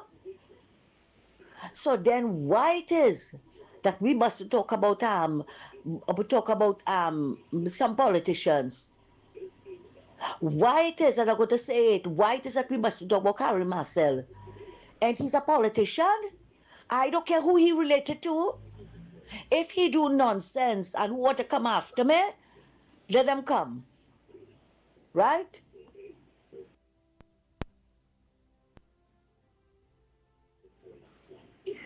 Because you and Wall Street get it good for saying for pulling him up on the nonsense that he was talking. How it good for some and it not good for all? He put himself up as a politician and he will suffer the consequences as a politician. And who vexed? Too bad. I don't care. Too bad. And Andy, did you listen to my voice note about the pervert? The drunk pervert who like to send pictures to ladies? Have a good one, Andy. Andy, good morning to you, Lennox, Mikey, and to everybody out there. Andy, it was a shame and a disgrace to see what Rowley did with the DB campus. That beautiful building. We saw pictures when the UNC left office, and that's before, and we saw pictures after what took place up there. Rowley priority was not in education. Rowley could have fixed his school, but Rowley wanted to put his own signature on useless projects, vanity projects. The money that he took and spent on Milfleur, Stormyer Castle, the president built over a whole new but the amount of money look like there's a whole new president placed the bill over, right? Whitehall and all these places. They could have fixed that DB campus. I am so ashamed of how they left that. It just goes to show you this nasty mentality that they had. But Rowley sat down in 2015 in Paris Suites, a conversation with the nation, and said no government should neglect projects that was started by the previous government. And Rowley turned around and do the same. The same thing he condemned the UNC for not finishing the Taruba Stadium. Right? He come and he do it. And that too, the amount of money that was spent on that Taruba Stadium could have finished the DB campus, fix it up or whatever. Look at now how much money this government had to put out now to finish that. That's for the people of the country. And despite what these nasty racists and them saying, it's not for UNC people. It's for everybody. It's for education, tourism. But you see, their minds so stink. They can't see past the race. Thanks a lot, Andy. Good morning, Mikey Lennox. Andy, hey, Mikey, nice to hear your voice. You know, that guy talking there about Professor should investigate the NIS and the this and the that. Oh, Father, Lord, help us. They'll just come in there. They're not even in the parliament yet to go to swearing tomorrow. Give them a chance and they're going to do all of that. Just have a little patience and sit and wait. What is wrong with these damn people that can't understand, you know? Andy, Lennox and Mikey, I just listened to Miss Santa Cruz. No, Rowdy priority was not education. It was the red couch. They don't realize that. Oh Lord, them one of them in easy, you know. Gentlemen, good morning. Calling in relation to retirees, police retirees. All right. There is a specific law in place indicating that retirees generally should be dealt with in a speedy and efficient manner. All right. The law is in place to accommodate that. Now, the commissioner, in my opinion, should be placed in a situation where he should be charged if he's failing to supervise on the neglect of duty, as the case may be. Whereas these things are not being done in a timely manner according to the law. The law is for everyone. It's not for him alone, as the case may be. I have been waiting 2 years for my benefits, and I'm seeing nothing is being put in place to accommodate this. Like I have been calling the program constantly, requesting some form of assistance. No one has reached out to me. And to this point and to this date in time, they have not found my document, which is lost in administration. So I heard you all talking about a lawyer this morning, the lawyers to represent or lawyers who can advise in a situation of this nature. Because I have communicated with other officers, some who are not even collecting an interim pension at this point in time. And how are they surviving? How are they surviving? So if a lawyer, if you can distinguish for me a pro bono case, or if a lawyer is willing to take a case and probably we pay later on, this is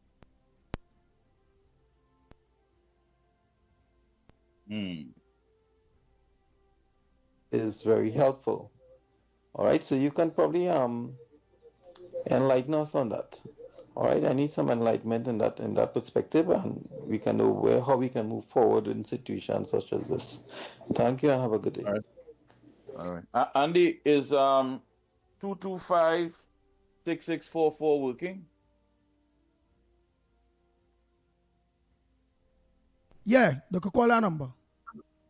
All right, somebody said they've been trying for an hour and a half. I don't know if that's true. All right, let me try. Morning, caller. Caller, good morning. Yeah, Mr. Good morning to you, Andy. And let me say good morning to you, Mickie and Lennox Smith. I want to start out saying this. I see the Minister, Dr. Mudilal, is touring the campus school. I know there is under his district, there is his area. And I also saw the Minister of Education is touring. So, I want to tell the government, I'm very concerned after listening to the interview, because the government got a mandate to fix the problem. Come and tell us the problem and fix the problem. No complaint. And when I hear that they're going to have an investigation and a probe, I am saying we mustn't have no probe in that school. We know the school in a mess. We know in the last 9 years, PNM abandoned the school. Fix the school. Take that same millions of dollars. I want no probe in this country, you know. Because for over the years, we've been seeing probe and not. So I am saying here now that the same probe that they want to launch in the DB for school, take that same money and fix the school. Fix the problem, because we know there will have a problem. We know that we was going in a treasury with no money, and we say we have the solution. So if we say we have the solution, I am saying yes. Explain the public and fix the problem. No complaining. No complaining, because all the OPM, you have to get rid of all of them. Bring in a who could do the job. Don't have a CEO who was appointed by the next former government. Sit down there still. Remove him. Don't excuse to remove him. You have to remove him, because by a CEO sitting down there who are next regime point, it would must have hiccups along the line. So the probe, I only see 6 million for probe and 2,000 page and 3,000 page. I want to tell this country, when this country win, everybody win it. You see that fanfare? It's fanfare over. Because I want to make it clear. In the last 9 years, I fight for 2 schools to build in Portsmouth South. And to Scotland, out of all the seats, again, Portsmouth South lifts up the hand. When I call Pakash, when I call the candidate, I tell them, how is the campaigning day? We cannot win. We could win this seat, but we have to listen to things they didn't want to listen. But they get 3,000 votes. Keith Scotland gets 5,000. Keith Scotland nearly lost his seat. He gets 35%, 34%. Right? So, the candidate COP gets 3,000 votes in Portland South. Lavente East, Enge, UNC that. Lavente West, Enge, UNC that. Duke Martin West, Enge, UNC that. Duke Martin North, Enge, UNC that. But Portland again, like 1986, when they stand up and they reject the PNM in 1986, they were going to again, but it's how they campaign, they didn't win the seat. I've been campaigning for, and PNM abandoned that school. PNM turned the back on the people of Portland South.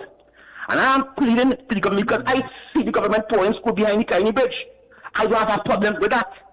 But I have a school named Piccadilly Government Primary School, also the St. Philip Government Primary School.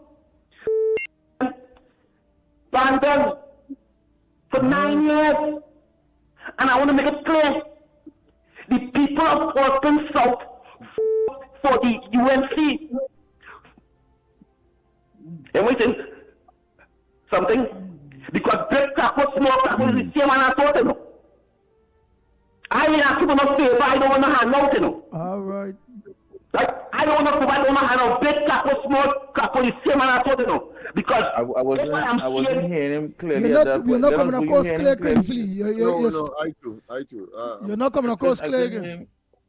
Yeah, let me get next thing there. Well, let him call back now because I heard he had like several different points. Mr. Andy Williams, and I couldn't really get clarity on the points. Go ahead. Mr.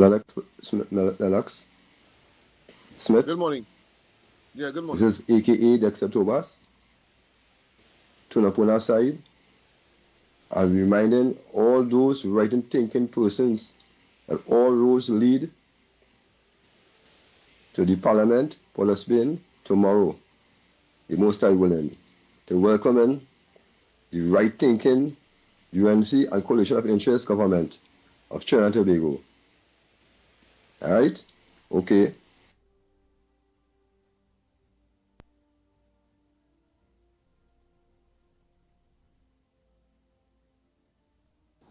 Gentlemen, good morning. Good morning, Andy, Lennox, and Mickie. Good to see you after a little while. Gentlemen, when you hear people take matters in their own hand, when there is so much crime and murder taking place in the country, it is because people have reached to the pinnacle of their stress. People have reached to that level that they just cannot take it anymore. Imagine that I am living on my own property on lands that is about 50 feet in width by about 800 feet in length. And the property on the eastern side and the western side of me is of the same width and the same length. But lo and behold, the property on the eastern side of me is rented by a gentleman who now lives in Pinal. And he rented the property to some Venezuelans. It is divided into two, in the front and in the back. So I cannot escape the noise from no side. But what is strange is that the gentleman, whenever you ask the gentleman to intervene and take consideration that there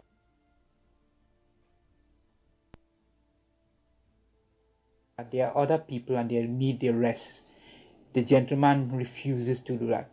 Imagine that you want to sleep all 10 o'clock, 10:30. these people by your bed head, right on the side, the eastern side of your room, which is just 20 feet away to 25 feet away, making noise. 3 Venezuelans can make noise for about 30 people, 30 Trinidadian.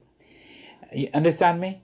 This is when you reach a stage that you are fed up talking. You have made a report to the police station. You have put the matter before or highlight the matter on a newspaper, and the gentleman still refused to budge. What is the next step to do? You understand me? When you don't have money to go to lawyers, it is not $200 $300 to get these matters off. And I have issued 2 pre-action protocol letters to the gentleman. Nothing is doing. What is my next step? Then on the western side of me, this gentleman is flushing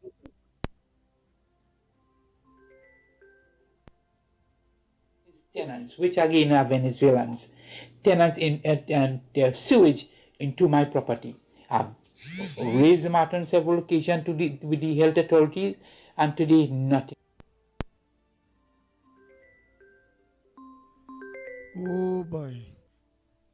Go ahead, caller. You're cutting the voice notes. I was taking voice notes, but go ahead, caller.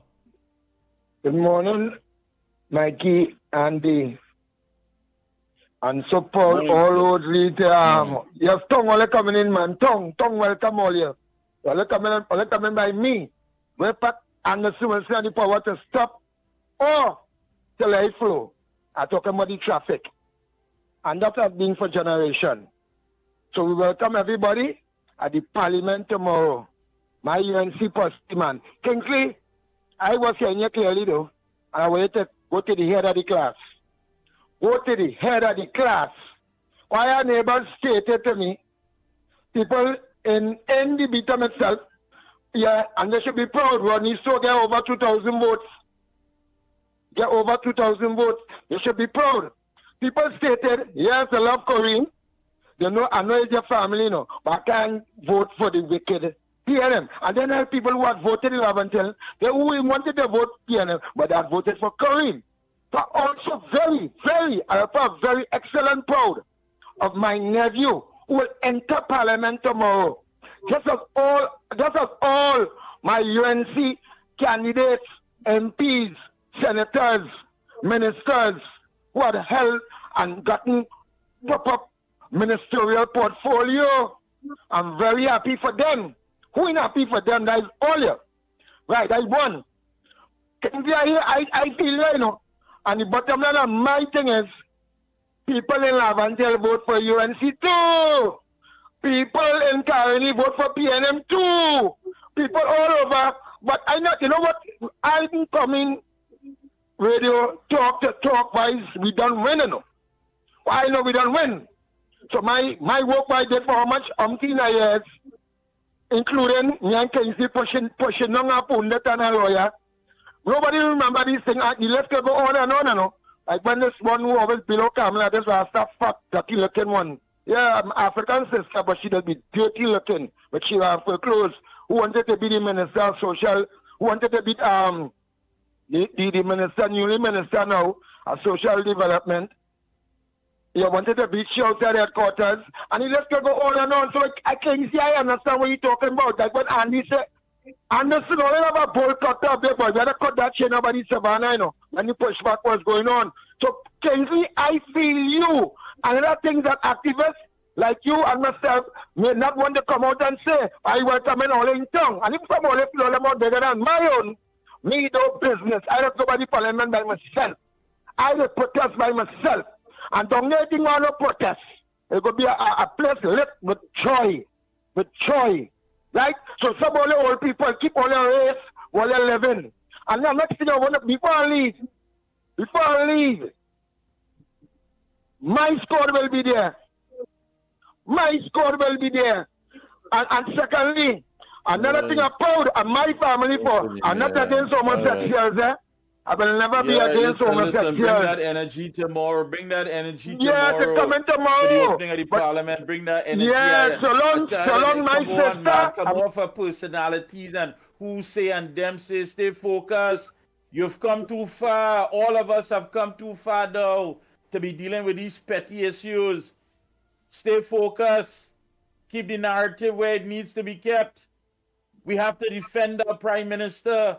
We have to defend our government. This is what we fought for. This is what we stood up for. This is what we pushed back for. Not all that petty talk. Keep that energy for tomorrow. Tomorrow is a historic day. All members of parliament are going to take their oath. We are going to see the representatives that we believe in, that we know is going to put country first. Come out in your numbers. Come out. Let's talk about this, that I can't handle that. Today is a new chapter, man. Keep all that nasty, blighted, rowdy behavior to yourself. There's a new chapter. Stay focused. We have Andy. Andy, good Another morning. protest shouldn't be hiding. I People like me and Kingsley will be in front. pain And we could be in front because I tomorrow had too. a similar experience hospital with my son some years ago, where he went to dialysis, and after doing dialysis, he came home with his vehicle to take him and bring him back, and they forgot to cut the line to close off the valve properly. And when he came home, his thing was bleeding.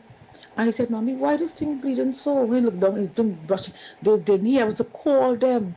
And we have to take him back for them to cap off this thing. They forgot to close the thingy line properly. And my son was bleeding. You understand? So they do make mistakes. These things happen. You understand? Also, there was a time he was unresponsive. He was in ICU and he came out and all these different things that him on water. And he was refusing to take some medication that I wanted to give him. He said, until my mommy come, I'm not going to take this medication. That's you all something new you all putting in me, and I don't need for it. You know, explain to me what it is, all these different things. And because of how he was responding and all these different things and getting on, they wanted to give it to him.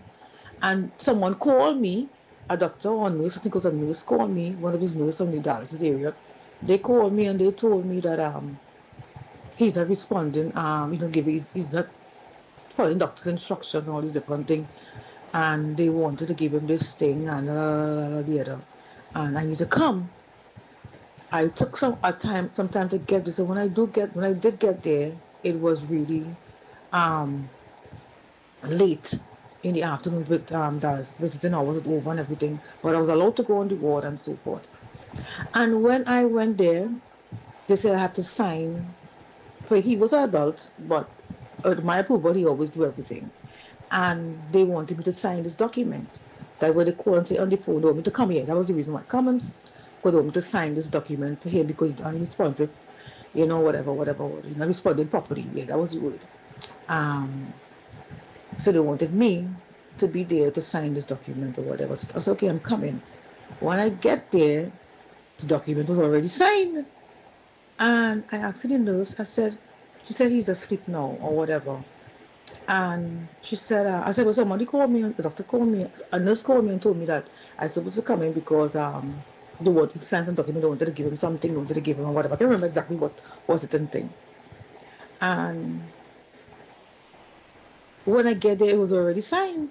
And I told her, I said, I didn't sign anything. She said, but the nurse looked at his file and she said, but okay, we see consent form sign and whatever. I said, but they tell me to come and sign it, but I have never signed anything. But thank God that didn't happen to him and he was okay. But these things happen. These things happen. Good morning, Andy. Good morning, Lennox. Call the contractor name.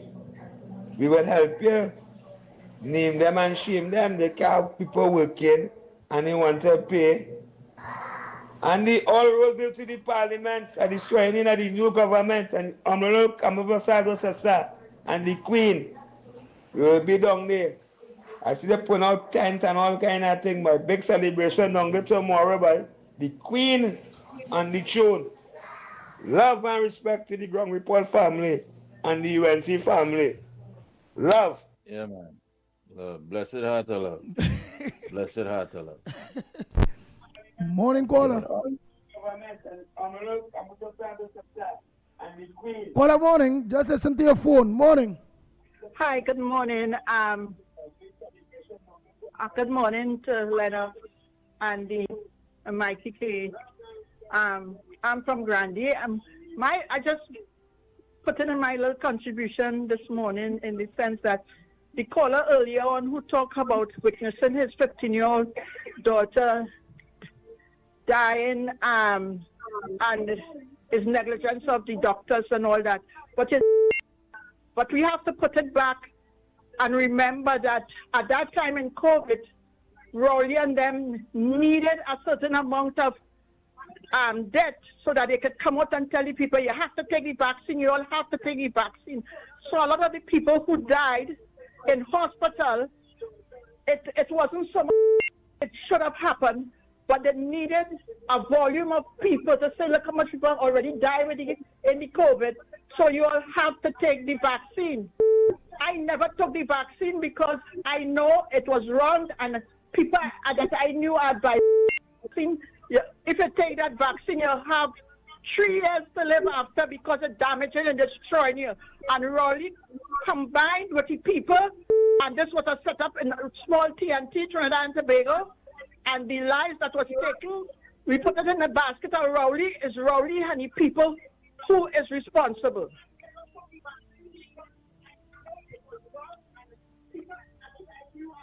And I bless it to you all, my contribution.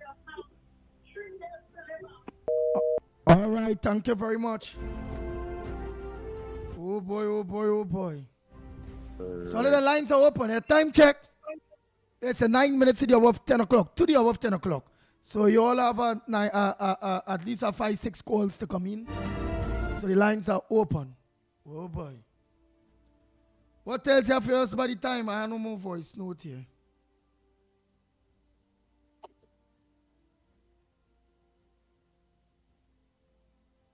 Andy, Lennox, Mickie.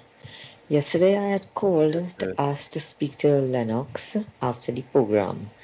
You gave me a number, but I was not getting in through to that number.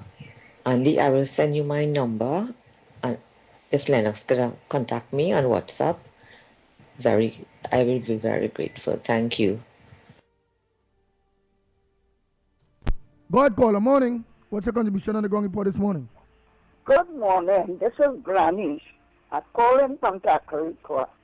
I call in to tell to come out, support the ground report, and go down to the parliament tomorrow. Go down. Granny, and all you. I'm so glad that I see all the boys work hard. And I don't forget TC and Harry, and get out this PNM government. God bless all the boys for that, you know, all the save at it's people life, all the save at country. Doctors alone save life. Polio save a country, all the save granny life. Because I go to hospital on the camera, it could be better. And God bless all your boys. I want all you to get out all the PNM, what they still, all them PNM, what still they say, when UNC win, everybody go win, PNM go win too. Because water, light, food, medicine, school, everybody go get. But get out all them wicked PNM from the thank you, children. God bless you. Thank you very much. Go ahead, next caller.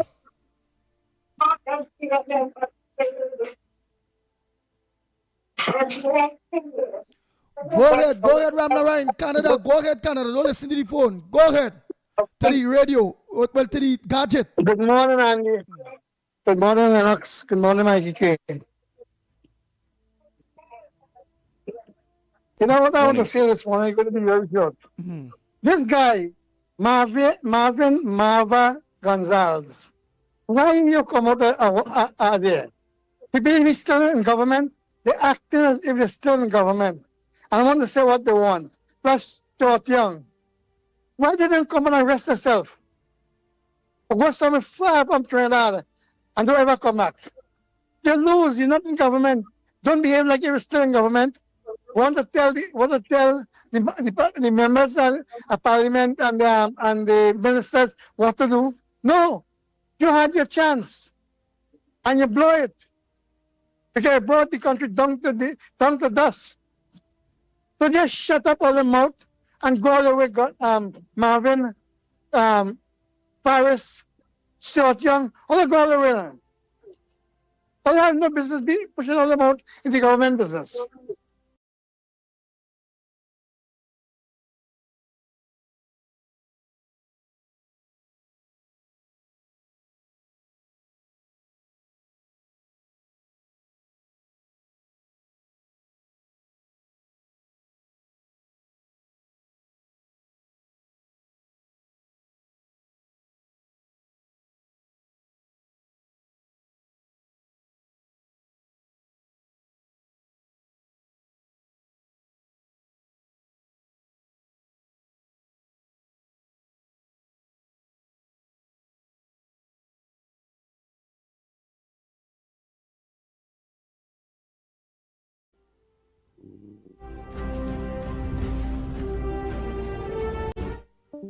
All right. The lines are open. The lines are open. Time check. It's 5 minutes to the hour. 5 minutes to the hour, yes.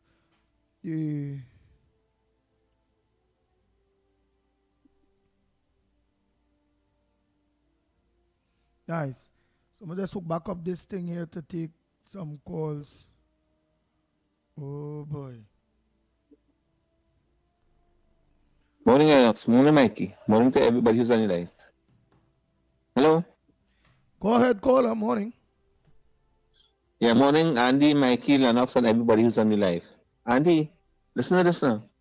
One of the things that I'm looking forward to, you see, the former administration, everybody who was in that former administration, I want to see silver bracelets and blue lights because they're responsible for bringing this country into a chaotic state.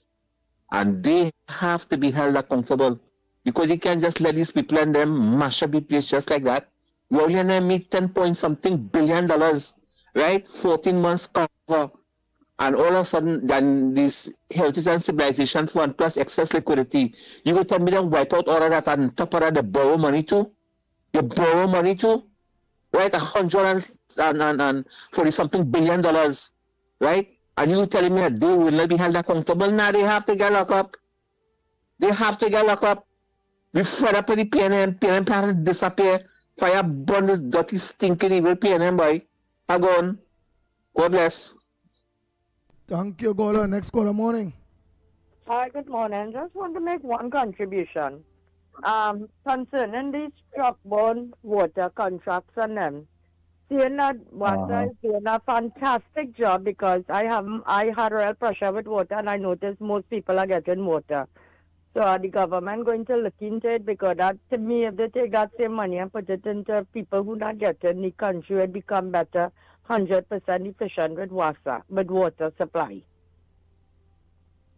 I agree, ma'am. I agree. Right, so we need to look into that. I know there's a lot of private companies that benefits from that truck-borne water. Yeah, we spoke about it several times right here, as a matter of fact. Right. So true. So don't forget tomorrow, most importantly, historic day.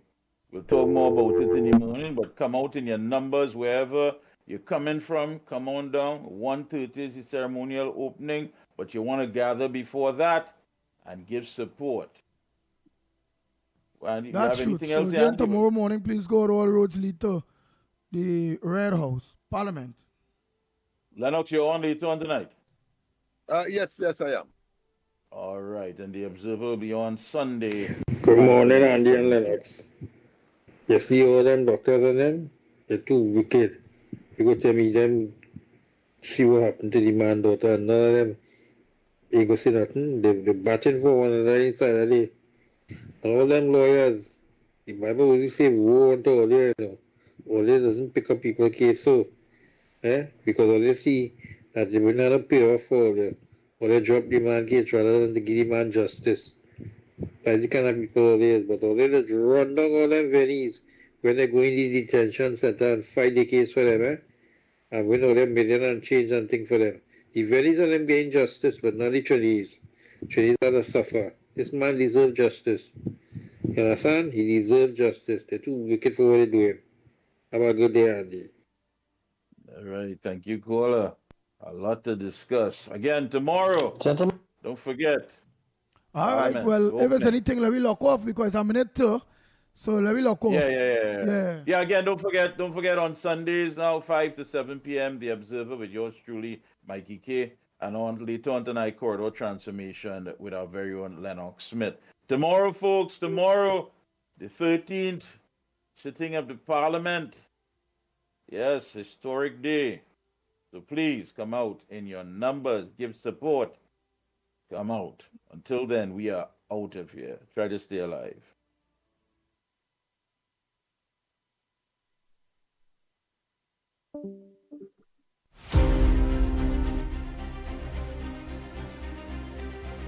The Ground Report with Mikey K, Andy Williams, and Lennox Smith.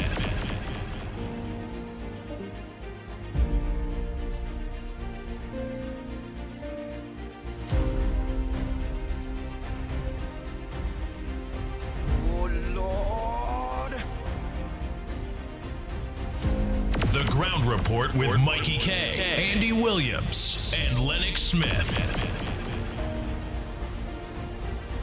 Bang, bang, bang, bang, bang, bang, bang, bang, bang.